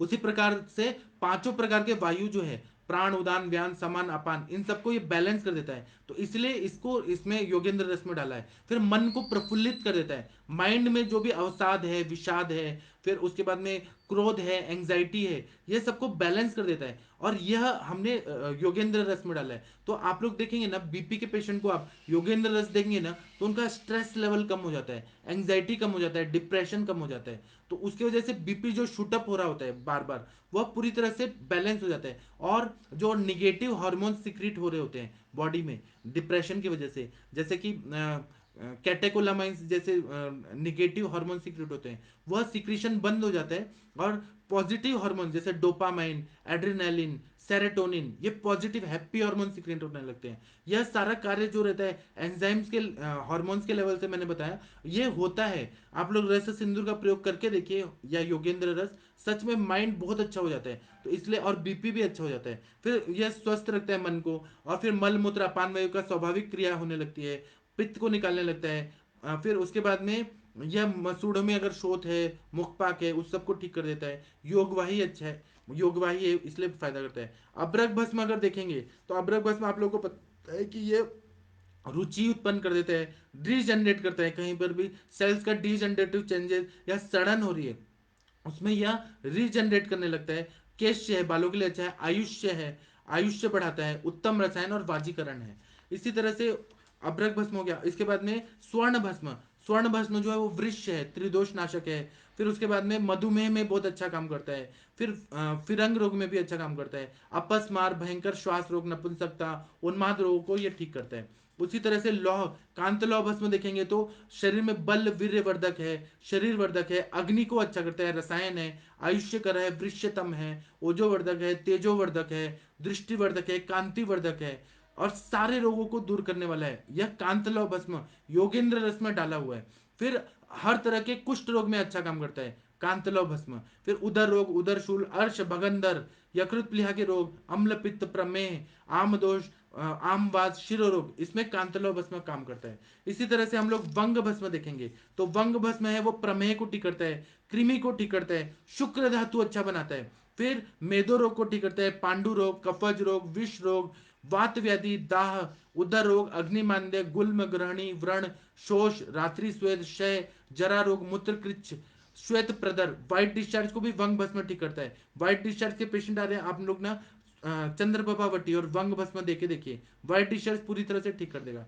तो श्वेत प्रदर, आधमान, उपदंश, ओजो में बहुत ज्यादा अगर यूरिन फॉर्मेशन, यूरिन में बहुत ज्यादा ओज निकल रहा है तो उसमें भी ये बहुत अच्छा काम करता है। फिर गर्भाशय च्युति, बार बार ना मिस्ड एबॉर्शन हो रहे हैं या हैबिचुअल एबॉर्शन हो रहे हैं या प्रोलैप्स ऑफ यूट्रस, उसमें भी ये ताकत देता है गर्भाशय को। कौन? तो वंग भस्म। और वह वंग भस्म अपने योगेंद्र रस में डाला हुआ है। काश में, छर्दी, श्वास, इन सब में बहुत अच्छा काम कर देता है। और यह प्रसाद वायु, मतलब अच्छा जो भी कटु अवस्था पाक में जो वायु प्रसाद रूप में बन रहा है उसको ये बहुत अच्छा कर देता है। तो इसीलिए ना वात के विकारों में वंग भस्म का प्रयोग अच्छा होता है। उसी तरह से मुक्ता भस्म डाला हुआ है। मुक्ता भस्म जो रहता है वो पित्त का शमन कर देता है, आंखों के लिए अच्छा होता है। मैंने बताया ना, मैंने अपने पापा को मैकुलोपैथी में दिया था। तो ये दृष्टि का प्रसादन करता है, रीजनरेट करता है। नए नए रेटिना के जो सेल्स हैं, आप लोग अपथल में पढ़िएगा कि रेटिना के कितने लेयर्स होते हैं। मैं एक और केस बताऊंगा, उसमें भी मैंने काम किया था, वो मैं बाद में कभी बताऊंगा। तो दृष्टि पे अच्छा काम करता है, आलोचक पित्त पे अच्छा काम करता है। फिर विष प्रभाव को दूर कर देता है। कौन करता है? तो मुक्ता भस्म, मोती भस्म। फिर पाचन संस्थान को ठीक कर देता है। फिर कफ, पित्त, क्षय, कास, अग्निमांद्य, ये सब को ठीक करता है। फिर पुष्टिकर है, वृक्ष है, आयुष्य है और दाह को नाश कर देता है। मेधा शक्ति बढ़ाता है, मतलब इंटेलिजेंस बढ़ा देता है, इसलिए उन्माद अपस्मार में इसका प्रयोग है।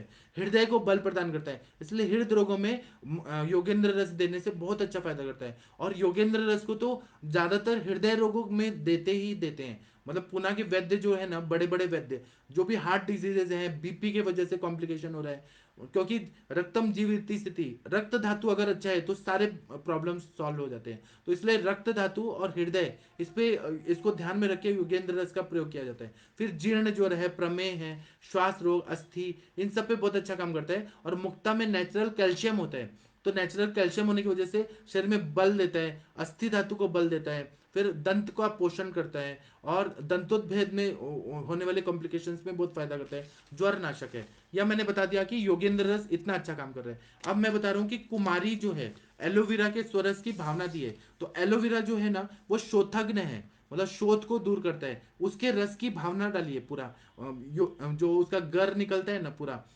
कुमारी का अंदर का भाग, उसकी 7 भावना दी है। तो ये शोथग्न है, शोथ को दूर करता है, वेदना स्थापन करता है, व्रण का रोपण करता है और वेदना युक्त जितने भी शोथ हैं उनको दूर करेगा। और दूसरा ये बता रहे हैं कि पाचन संस्थान में दीपन पाचन और मल का भेदन करता है, यकृत को उत्तेजना करता है, बहुत अच्छा। रक्तवात संस्थान में यकृत को अच्छा करता है, रक्तवात स्रोतस को अच्छा करता है, रक्त की शुद्धि करता है, रक्त का प्रसादन करता है। इसलिए यहाँ पर एलोवेरा के रस की भावना डालिए। फिर मूत्र का प्रमाण अच्छा कर देता है, तो मूत्राघात जैसे कंडीशन में यूरिन फॉर्मेशन अच्छे से होने लगता है। प्रजनन संस्थान जो है, रिप्रोडक्टिव सिस्टम पे एलोवेरा जो है कुमारी, उसका कार्य ये होता है कि यह शुक्रल है, शुक्र जैसा ही रहता है, तो ये शुक्र धातु को अच्छा करता है, वृश्य है। और दूसरा क्या है कि गर्भाशय स्नायुओं पर भी बहुत अच्छा काम करता है। तो स्त्रियों का जो वंध्यत्व है, या स्त्री का मित्र बोला जाता है कुमारी, कुमारी इसलिए बोलते हैं एलोवेरा को क्योंकि गर्भाशय पे इसका बहुत ज्यादा काम रहता है। ज्यादातर बड़े बड़े गायनेकोलॉजिस्ट हैं वो कुमारी असव क्यों देते हैं, क्योंकि गर्भाशय को अच्छा करना है, एंडोमेट्रियम लेयर, पायोमेट्रियम, मायोमेट्रियम, इन सब की लेयर्स को ताकत देना है, अच्छा करना है, इसलिए कुमारी दिया जाता है। तो वही चीज इसमें डाला है, इसलिए स्त्री रोगों में भी योगेंद्र रस देने से बहुत अच्छा फायदा होता है। इससे क्या होता है कि आर्तव जनन होता है, आर्तव अच्छे से आने लगता है, मेंस्ट्रुअल साइकिल अच्छे हो जाते हैं, इसलिए ये कुमारी इसमें डाला है योगेंद्र रस में। तो योगेंद्र रस देने से 100% स्त्री रोगों में, मतलब गायनेकोलॉजिकल प्रैक्टिस में बहुत अच्छा फायदा होता है। त्वचा में क्या होता है कि त्वचा की शुद्धि हो जाती है, त्वचा के रोग ठीक हो जाते हैं, कुष्ठ रोग ठीक हो जाते हैं, इसलिए ये डाला हुआ है। आगे मैं बहुत ही इंपॉर्टेंट चीज बता रहा हूँ कि योगेंद्र रस जो है ये और भी कोई कोई मेथड से बनाने के लिए बताए हैं, जैसे रस सिंदूर 2 तोला, स्वर्ण भस्म, कांत भस्म, अभ्रक भस्म, मोती भस्म, वंग भस्म, सभी एक एक तोला ले लेना है, और घृत कुमारी में 1 दिन की भावना देनी है, ऐसे दूसरे ग्रंथों में बताया है। जबकि भैषज रत्नावली में 7 दिन की भावना बोली है। 7 भावना होनी चाहिए, पूरा एक दिन में एक भावना दे के पूरी तरह से घुटते रहना है, घुटते रहना है। फिर उसके बाद में एरंड के पत्तों में लपेटना है, उसमें भैषज रत्नावली में ऐसा उल्लेख नहीं है। इसमें एरंड के पत्तों में लपेट के दोरा से बांध कर और धान के ढेर में 3 दिन तक दबा के छोड़ देना है। उसके बाद में निकाल के, वो चिपका चिपका गोंद की तरह रहेगा, उसको निकाल के 2-2 रत्ती की गोलियां बनानी है, ऐसा दूसरे ग्रंथ में बताया है। फिर मात्रा है एक एक गोली सुबह शाम देना है, और अदरक के रस के साथ, पित्त के विकार में त्रिफला और या मिश्री के साथ, या गुलकंद के साथ, या आंवला के मुरब्बा के साथ पित्त के विकार में देने के लिए बोला है। फिर अगर हिस्ट्रिया है या मानसिक रोग है तो जटा मानसिक के काढ़े के साथ, हृदय रोगों में अर्जुन के छाल के साथ, और ताकत के लिए मक्खन के साथ, मलाई या दूध के साथ देने के लिए बोला है। बात रोगों में रसोन घृत के साथ देने को बोला है, मिश्री में मिलाकर देने के लिए बोला है, और एरंडमूल और मधु के साथ देने के लिए बोला है। तो योगेंद्र रस का यूज कहाँ कहाँ होता है, सारे ग्रंथकार और हमारे सर के नोट्स में भी ऐसा बताया। मेरे सर के पास जो नोट्स है वो 500 साल पुराने वैद्यों के सारा अनुभव सारांश के रूप में है, तो उसमें, और ये भी प्रैक्टिकल है, तो यह उन्माद रोग में अच्छा काम करता है, मूर्छा रोग में अच्छा काम करता है, हिस्ट्रिया जो रहता है उसमें काम करता है, वात पित्तज रोग में अच्छा काम करता है, योगेंद्र रस ग्रदसी वात जो रहता है, साइटिका का पेन होता है उसमें अच्छा काम करता है, पक्षाघात में अच्छा काम करता है, अर्धित फेशियल पैरालिसिस होता है उसमें योगेंद्र रस अच्छा काम करता है, मन्यास्तंभ, अगर ये कंधा है अकड़ गया पूरा, सीधा नहीं हो पा रहा है, तो उसमें सर्जरी करना पड़ता है, या वो कॉलर में वो लगाना पड़ता है, पट्टा टाइप लगाना पड़ता है। तो मन्यास्तंभ मतलब यहाँ पे अगर वीकनेस आ गया है पूरा, या फिर यहाँ पे अकड़ गया है, जकड़ गया है, तो उसमें योगेंद्र रस देने से नर्वस सिस्टम जो है, यहाँ पे नर्व जो है, मतलब क्रैनियल नर्व, स्पाइनल नर्व, उनको ताकत आ जाएगी, तो मन्यास्तंभ ठीक हो जाएगा, मसल्स को भी ये ताकत देगा। उसी तरह से हानुग्रह, सब मैंडिबुलर जॉइंट जो है वो अगर लॉक हो गया है, मुंह खोला नहीं जा रहा, बंद नहीं किया जा रहा है, उसमें भी अगर योगेंद्र रस दे दिया जाए, नर्व्स को अच्छा कर देगा, और मसल्स को ना वहां पे स्टिफनेस को कम कर देगा। तो इसलिए हानुग्रह में अच्छा काम करता है। शरीर इंद्रिय की जो दुर्बलता रहती है उसमें अच्छा काम करता है। इसी तरह से मोटर न्यूरॉन डिजीज में, फिर डीमैलिनेटिंग डिजीज में, फिर उसके बाद में मल्टीपल स्क्लेरोसिस में, फिर बड़े बड़े जो पार्किंसन डिजीज, एल्जाइमर्स डिजीज, जिसमें एलोपैथी साइंस नहीं काम कर सकता, एसिली डिजीज में, बहुत सिस्टेमिक लूपस एरिथ्रोमेटोसिस, उसमें योगेंद्र रस देखे देखिए बहुत अच्छा काम करता है, रसायन की तरह शरीर को नया बना देता है, नर्स पूरी तरह से ताकत दे देता है। तो इसमें स्वर्ण भस्म, कांतलौ, मोती भस्म, वंग भस्म, अभ्रक भस्म, उत्तम उत्तम धातुओं के भस्मों से निर्मित यह रसायन है, तो यह हृदय रोगों में अच्छा काम कर रहा है, प्रमेह में, शूल में, अम्ल पित्त में, राज यक्ष्मा में बहुत उपयोगी है, बल वीर्य स्मृति वर्धक और अनेक रोगों का नाश कर देता है। बीमारी के बाद जो कमजोरी आती है, कोई भी बीमार इंसान है तो धातु वीक हो जाते हैं, तो उसमें नया ताकत देना है, नई ऊर्जा भरनी है, अग्नि को अच्छा करना है, इसलिए योगेंद्र रस का प्रयोग करते हैं। साधारण कमजोरी को भी ये दूर कर देता है, तो इसका प्रयोग रसायन के रूप में करने से बहुत अच्छा फायदा होता है। इस रसायन का प्रभाव वातवाहिनी नाड़ियों पे होता है, मन और मस्तिष्क पे बहुत अच्छा होता है, रक्तवाहिनी नाड़ियों पे होता है, प्रकोपित वात को शांत कर देता है, किडनीज पे भी बहुत अच्छा काम करता है, पित्त प्रकोप जन्य दाह, बेचैनी, अनिद्रा को भी ये दूर कर देता है, हृदय के रोगों में बहुत अच्छा काम करता है, रस रक्त आदि धातुओं को अच्छा कर देता है, मतलब रस रक्त मांस मेद अस्थि मज्जा शुक्र, शुक्र तक इसका गामित्व है। शुक्र धातु अच्छा करेगा, मज्जा करेगा, अस्थि को करेगा, मांस को करेगा, सारे धातुओं को अच्छा कर देता है, शरीर को बलवान बना देता है, फिर वीर्य दोष को दूर कर देता है। फिर किसी को स्वप्न दोष हो रहा है, नाइट फॉल हो रहा है, रात को सोते सोते मन विकृत है और गंदे बात सोच के, किसी स्त्री के बारे में सोच के और नाइट फॉल हो जा रहा है, तो उसको मास्टरबेशन करने की भी जरूरत नहीं है। रात में 2-3 बार स्वप्न दोष हो रहे हैं, क्योंकि नाड़ियां बहुत वीक है यहाँ पे, और उसके बाद में शुक्र भी है वो पानी की तरह है, तो स्वप्न दोष में योगेंद्र रस का प्रयोग करिए, बहुत अच्छा रिजल्ट आता है। फिर वीर्य का पतलापन होना, शीघ्र पतन होना, मतलब प्री मैच्योर इजैकुलेशन होना, मतलब 1 सेकंड 2 सेकंड में, इसकी वजह से बहुत सारे लोगों का डिवोर्स तक हो गया है, क्योंकि वह शीघ्र पतन हो जाता है, तो स्त्री को उतना फायदा ही नहीं, मतलब अच्छा नहीं लगता, इसलिए डिवोर्स तक कंडीशन है, तो शीघ्र पतन में अच्छा काम करता है। आदि दोषों को दूर करता है, पाचक पित्त को उत्तेजित करके अच्छे से सिक्रीशन करता है, तो जठराग्नि को ठीक कर देता है। फिर पक्षाघात के लिए सबसे बेस्ट दवाई है। फिर वात वाहिनियों रक्त वाहिनियों को बहुत अच्छा कर देता है। और इसका पुराना अवस्था क्रॉनिक से क्रॉनिक बीमारी है उसमें अच्छा काम करता है, मध्यमावस्था में बीमारी में अच्छा काम करता है, और बहुत सारे प्रमेह का उपचार न करने से मधुमेह हो जाता है, मतलब कफज प्रमेह की चिकित्सा नहीं करें तो मधुमेह में कन्वर्ट होगा। पित्तज प्रमेह जो है, हरिद्र में, मंजिष्ठ में, रक्त में, ये जो भी है ये सारे मधुमेह में कन्वर्ट हो जाते हैं बात के टाइप पे। तो उसमें वायु को कंट्रोल करना है, वायु को ठीक करना है, और मधुमेह की संप्राप्ति को काफी हद तक हमें कंट्रोल में लाके साम्यावस्था में लाना है। योगेंद्र रस देने से ये नहीं है कि शुगर लेवल कम हो जाएगा, वहां पर अंदर जो, जैसे मैंने कहा कि मैंगो मैंगो सड़ने लगना, सड़ने वाला जो प्रक्रिया है उसको ये काफी हद तक कंट्रोल कर देता है, इसलिए मधुमेह में इसका प्रयोग करने से फायदा होता है। दूसरा, यह ग्रदिशीवात पक्षाघात में अच्छा काम करता है। दंडापतानक नर्वस सिस्टम पे काम करे तो दंडापतानक पे काम करेगा। अंतरायाम बहिरायाम, अंतरायाम में मतलब इंसान आगे की तरफ झुक जाता है, बहिरायाम में पीछे की तरफ झुक जाता है, क्योंकि स्पाइनल नर्व्स जितने भी है वहां पर विकृति आ जाती है, उस पर बहुत अच्छा काम कर देता है। और इसका सेवन लगातार अगर 3 से 4 महीने अगर कर दिया जाए तो बहुत ज्यादा फायदा होता है। 1 दिन 2 दिन में फायदा नहीं होगा, इसका कंटिन्यू प्रयोग करने से फायदा होता है। मुझे बताना तो बहुत ज्यादा था, लेकिन 1 घंटा हो गया, मैं बोलते बोलते थक गया, मेरा मन नहीं भरा बताते बताते। मुझे योगेंद्र रस पे और भी, मुझे कम से कम 4 घंटा चाहिए योगेंद्र रस पे बताने के लिए। अभी क्योंकि टाइम का लिमिट रहता है, तो मैं अभी अपना लेक्चर बंद करता हूँ, 1 घंटा काफी हो गया। आप लोग के प्रश्न उत्तर का आंसर देता हूँ। मैं योगेंद्र रस पे एक बार और कभी तो बताऊंगा, क्योंकि ना मुझे अभी मन नहीं भरा है बताने का, बहुत सारा इसमें, इतना मतलब बताने लायक इतना है ना, क्लिनिकल एक्सपीरियंसेस भी हैं, और इसका यूज और ऐसे जो चैलेंजिंग केसेस रहते हैं उसमें बहुत ज़्यादा यूजफुल रहता है। अभी तो मुझे कंटेंट्स बताने में और बेसिक बेसिक चीज़ें बताने में ही टाइम चला गया, बाद में कभी बताऊंगा। डॉक्टर लीलाधर साहू जी नमस्ते, प्रणाम आपको। डॉक्टर उषा जी नमस्ते, इन्होंने कहा nice explain very helpful all session, thank you. Doctor Sunil Agarwal ji नमस्ते, प्रणाम आपको। डॉक्टर प्रभात पांडा जी बोल रहे हैं कि GFR बढ़ने में योगेंद्र रस काम करेगा, इसके साथ क्या और दे सकते हैं? तो मूत्रल दवाइयाँ दीजिए ना, गोक्षरादि घृत दे दीजिए, वरुण आदि घृत दे दीजिए, बहुत अच्छा फायदा करेगा। मतलब ये किडनी फेलियर में पारद कल्प नहीं देते हैं, योगेंद्र रस में भी पारद को किडनी फेलियर में दे सकते हैं, पारद कल्प नहीं देते हैं, क्योंकि वहां पर ना शुद्धि अगर नहीं हुई है, कज्जली जो बना के दिया जाता है वह अगर शुद्ध नहीं है, इसलिए वो मना करते हैं। भैषज रत्नावली में बहुत जगह मना किया है, क्योंकि ना शोधन मारण नहीं हुआ है पारा का, तो वो फेल करता है। लेकिन अगर आप जहां से ले रहे हैं वह शुद्ध है और मतलब वो अच्छी तरह से बनाया है, तो इसको देने से कोई साइड इफेक्ट नहीं होता है। डॉक्टर निशांत जी नमस्ते, प्रणाम आपको। उमा रानी जी बोल रही हैं कि in cerebral atrophy indicated, 100% it is indicated. Doctor Varun Kumar ji नमस्ते, प्रणाम आपको। डॉक्टर वर्षा जी बोल रहे हैं कि पक्षाघात में अनुपान क्या दे?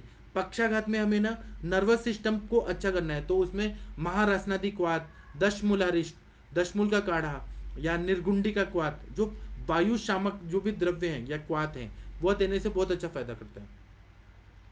डॉक्टर मयूरी जी बोल रहे हैं कि वेरिकोज वेन्स में यूज कर सकते हैं। वेरिकोज वेन्स में इसका यूज कर सकते हैं, वेन्स को ये ताकत देता है। तो उसमें नित्यानंद रस है, ताप्यादि लौह के साथ इसका प्रयोग करिए, शालिषष्टिक पिंड स्वेद दीजिए, फिर उसके बाद में वेरिकोज वेन्स में रक्त मोक्षण करिए, और वेन्स को स्ट्रॉन्ग करना है। क्योंकि क्या है ना कि रक्त वाहिनियां बहुत ज़्यादा डायलेटेड हो जाती है वेरिकोज वेन्स में। उसमें ये होता है कि मतलब हर हर अवयव में हर धातु रहता है, तो उसमें अस्थि धातु का क्षय हुआ है, जो धारण करता है अस्थि धातु वो क्षय हो गया है। तो वेरिकोज वेन्स में इलास्टिसिटी भी कम हो गई है, तो वहाँ अस्थि धातु को अच्छा करना है। तो इसमें मोती पिष्टी वाला डाला हुआ है, मोती पिष्टी डाला है, तो यह अस्थि धातु का पोषण कर देगा। वेरिकोज वेन्स जो डायलेट हुई है वो स्ट्रांग हो जाएंगी। ट्यूनिका इंटरना मीडिया एक्सटर्ना जो रहता है उसके वॉल्स रहते हैं वो स्ट्रांग हो जाएंगे। वेरिकोज वेन्स में मैंने दिया है, मेरे को बहुत अच्छा फायदा होता है। डॉक्टर प्रशांत जी नमस्ते प्रणाम आपको। डॉक्टर प्रतिभा जी नमस्ते प्रणाम आपको। मैं सबके उत्तर देता हूँ। प्रतिभा जी बोल रहे हैं कृष प्रमेय स्थूल प्रमेय दोनों में फायदा करता है। डॉक्टर प्राची जी नमस्ते प्रणाम आपको। डॉक्टर मुकेश जी बोल रहे हैं एसिडिटी में यूज कर सकते हैं आप, peptic ulcer, duodenal ulcer, gastritis, hyperacidity, हर चीज में इसका प्रयोग करके देखिए, बहुत अच्छा फायदा करेगा। ये नहीं है कि ये खाएंगे एंटासिड की तरह काम करेगा, ऐसे नहीं है, ये सिस्टम को अच्छा करेगा। मैंने बताया ना, पेड़ जो होता है उसका मूल अगर हमने काट दिया तो पूरा पेड़ सूख जाता है। उसी तरह से एसिडिटी में कैसे काम करता है, अम्ल पित्त में यह पाचक पित्त का स्त्राव करने वाली जो ग्रंथियां हैं उनको स्ट्रांग कर देता है, उनको ताकत दे देता है। वह जब अच्छी हो जाएंगी, यकृत अच्छा हो जाएगा, उनमें ताकत आ जाएगी, तो एसिड बनेगा ही नहीं। एसिड नहीं बनेगा तो वो बीमारी जड़ से निकल जाएगी।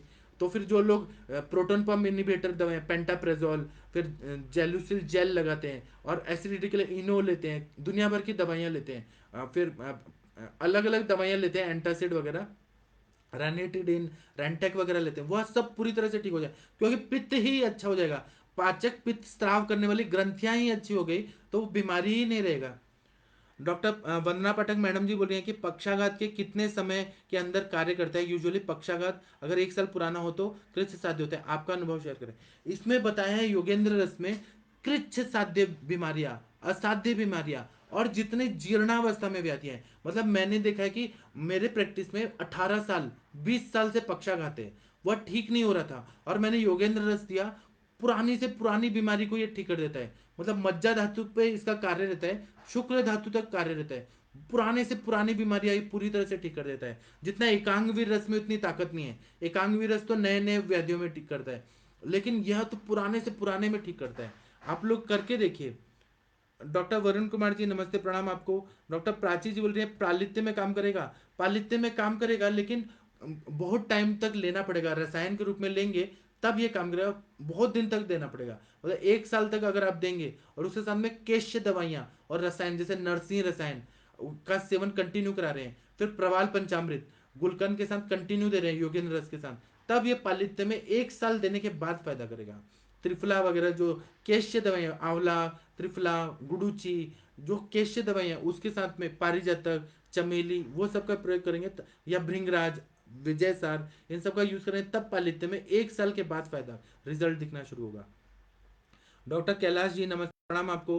डॉक्टर प्रभात जी नमस्ते प्रणाम आपको। डॉक्टर नवीन गुप्ता जी बोल रहे हैं क्या आफ्टर 60 ईयर्स के बाद यूज कर सकते हैं, 120 साल के इंसान को भी आप तरुण और जवान बना सकते हैं, इसका प्रयोग तो करिए। जरूरी नहीं है कि च्यवनप्राश खिला के ही आप जवान करें। 60 साल के बाद तो आपके माता जी, पिताजी, उन सबको तो देना ही चाहिए। मैं तो देता हूँ अपने पिताजी को, मैं चाहता हूँ कि मेरे पिताजी ज्यादा दिन तक जीवित रहें और स्वस्थ रहें, तो मैं तो देता हूँ, आप लोग भी दे के देखिए, बहुत अच्छा फायदा होगा। डॉक्टर रूपाली जी नमस्ते प्रणाम आपको। डॉक्टर उषा जी नमस्ते प्रणाम आपको। अगर हमारे माता पिता जो हैं उन्होंने हमें सब सिखाया, अच्छे संस्कार दिए, आज हम डॉक्टर हो गए, हम अपने माता पिता को ये रसायन द्रव्य नहीं देंगे तो किसको देंगे, हमें माता पिता को तो देना ही चाहिए सबको। डॉक्टर महेंद्र चतुर्वेदी जी बोल रहे हैं कि वैद्य पाठक जी योगेंद्र रस की एक टैबलेट 100 रुपए की है, तो 200 रुपए तो है। आप लोग जाते हैं पिज्जा और बर्गर खाते हैं, वो पिज्जा बर्गर खाते हैं और वो शरीर को नुकसान देता है, होटल में जाते हैं वहां पैसा खर्च होता है। 200 रुपये अगर लग रहा है तो महीने का कितना हुआ, 6 हजार रुपये, तो ठीक है ना।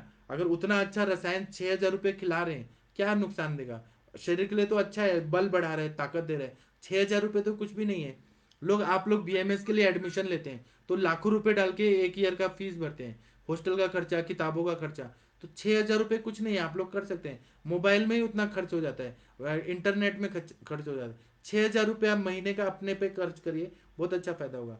खाना कम खाइए, अच्छे कपड़े मत पहनिए, इन अंदर से 6,000 रुपये का मजबूत करने के लिए वो करिए। अगर पैसे की कमी है तो ऐसे किसी वैद्य को पैसे की कमी नहीं होनी चाहिए। आप लोग धन्वंतरी भगवान के भक्त हैं, तो जहाँ धन्वंतरी भगवान विष्णु भगवान रहेंगे वहां लक्ष्मी माता आती ही हैं। तो आप लोग पैसे का चिंता मत करिए, आप लोग भी खाइए और खिलाइए भी, और कर्ज लेके मत करिए। अपना मेहनत से पैसा कमा के अपने, जिनको भी आपको स्वस्थ रखना है, खुद को भी स्वस्थ रखना है, अपनी भार्या को भी स्वस्थ रखना है, बच्चों को भी रखना है, सबको आप इसका प्रयोग करिए। डॉक्टर दीपा जी नमस्ते, प्रणाम आपको। मैं ना असली में बताते बताते आप लोगों को अच्छी बातें भी सिखाता हूँ। डॉक्टर कीर्ति जी नमस्ते। डॉक्टर कीर्ति जी बोलेंगे सर वात पित्त कफ सभी प्रकृति के लोगों में यूज कर सकते हैं, हाँ कर सकते हैं। डॉक्टर क्रिश आर्ट जी बोल रहे हैं wow, thank you. Doctor Krishna Sagar ji nice बोल रहे हैं, thank you. Doctor Harjeet Singh ji बोल रहे हैं very well explain, thanks, thank you. Doctor Rabia ji बोल रहे हैं कि सर बीपी वाले पेशेंट को योगेंद्र रस की डोज कितनी दे सकते हैं। राबिया जी, मेरे जो आदरणीय वैद्य गुरु समीर जमदग्नि सर है ना, वो योगेंद्र रस हर पेशेंट बीपी वाले को देते हैं। ऐसा देखा गया है कि योगेंद्र रस एक गोली सुबह एक गोली शाम को जिनको दिया गया, 1 साल तक देना है। और ब्रह्म रसायन सुबह खिलाना है, या च्यवनप्राश सुबह रसायन काल में खिलाना है ब्रह्म मुहूर्त में। जैसे आप लोगों का जब नमाज हो जाता है तो उस टाइम पे नमाज पढ़ के और 1 चम्मच खिला दीजिए। और अगर बहुत ज़्यादा बीपी है, सेकेंडरी हाइपरटेंशन है, तो उनको हमारे सर ऐसा बताते हैं कि दशमूल काढ़ा और धन्वंतर तेल या शीरबला तेल, एक दिन धन्वंतर तेल एक दिन शीरबला तेल, इसका बस्ती दीजिए तो बीपी बहुत ठीक हो जाता है। फिर बाबा रामदेव का मुक्तावटी वो भी काम करता है, प्राणायाम, सूर्य नमस्कार, ये सब कर। और ये योगेंद्र रस क्यों देते हैं बीपी वालों को, क्योंकि ये मन पे काम करता है, रक्त वाहिनियों को स्ट्रांग कर देता है, हार्ट को ताकत दे देता है, स्ट्रेस लेवल कम कर देता है। ये दवाई ही इतनी ऐसी बनाई है कि बीपी का जो पैथोलॉजी या आयुर्वेद की हिसाब से संप्राप्ति हो रही है उसको ये ठीक कर देता है। रक्त वाहिनी का डायलिटेशन अच्छा कर देता है, मतलब उसमें ना फ्लेक्सिबिलिटी आ जाती है। तो बीपी बढ़ने का कारण ये भी होता है कि रक्त वाहिनियां संकुचित हो जाती हैं, प्रेशर बढ़ जाता है स्ट्रेस की वजह से, या कोई जो हार्मोन्स वगैरह सिक्रिएट हो रहे हैं या एंजाइम सिक्रिएट हो रहे हैं उसकी वजह से। तो बीपी का जो भी पैथोलॉजी की वजह से बीपी बढ़ रहा है वो पूरी तरह से बैलेंस कर देता है। इसलिए इसका प्रयोग बीपी वालों को करिए,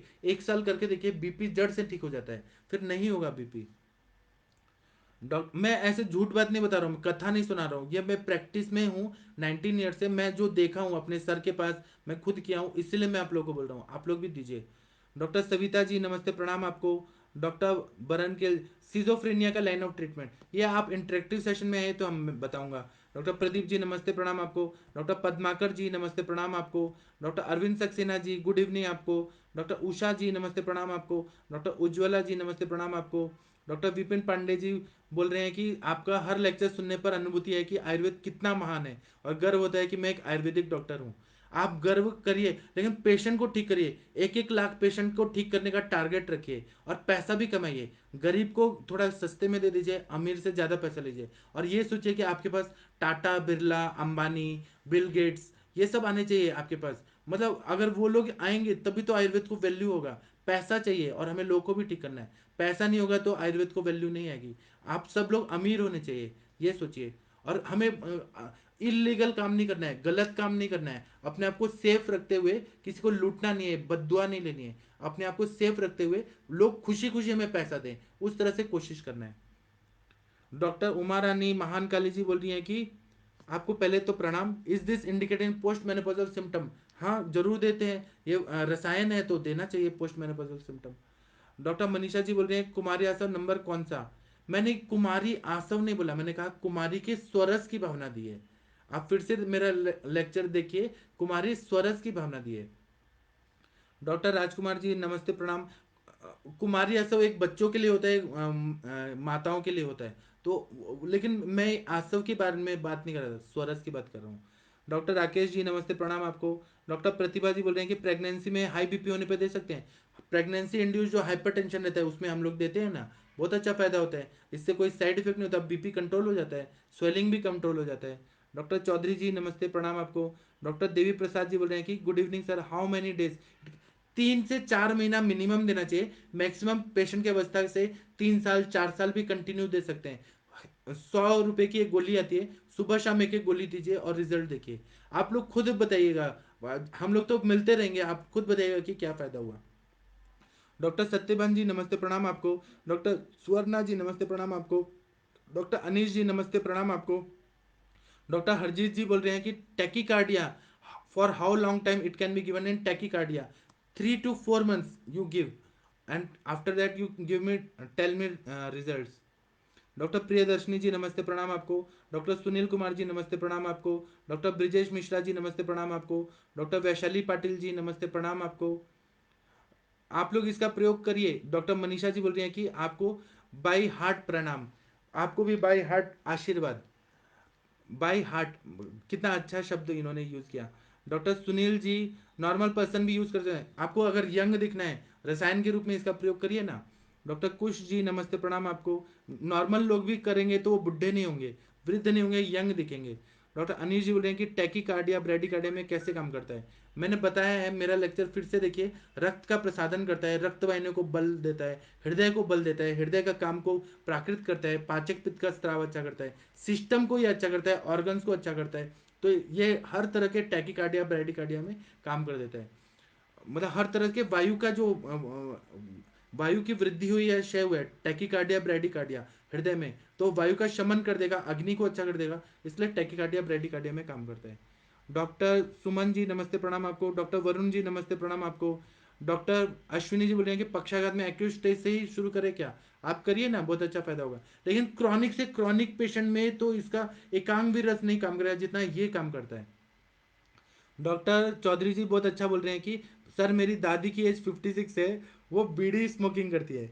अब वो बूढ़े लोग जो रहते हैं ना वो बीड़ी पीते हैं और उन्हें हिमरेड है और हाई बीपी है, तो उन्हें दे सकते हैं क्या। और पथ्य पथ्य का है, एक तो उनका बीड़ी छुड़ा दीजिए। बीड़ी में आप क्या करें कि बेहड़ा या त्रिफला डाल के, थोड़ा सा वो बीड़ी का जो अंदर का रहता है वो डाल के, और उनको बोलिए कि अब पियो, और मेडिसिन वाला बीड़ी पिलाइए। दूसरा हेमोरेड है तो आप हेमोरेड की भी चिकित्सा करिए। हाई बीपी है, योगेंद्र रस दीजिए और ये हेमोरेड को भी ठीक करेगा, हाई बीपी को भी ठीक करेगा। पथ्य पथ्य है कि दिनचर्या का फॉलो करिए। और पथ्य पथ्य पे तो हम लोग अभी संडे को डिस्कस करने वाले हैं, आप संडे का लेक्चर देखिएगा। डॉक्टर सत्यवान जी बोल रहे हैं कि योगेंद्र रस का अनुभव प्रयोग को 4 भागों में बांट दीजिए हमारे लिए, आपका ज्ञान बहुत ही उपयोगी है। मैं इसका अनुभव प्रयोग बताऊंगा, 1 घंटा कम पड़ गया मुझे, मैं बताऊंगा।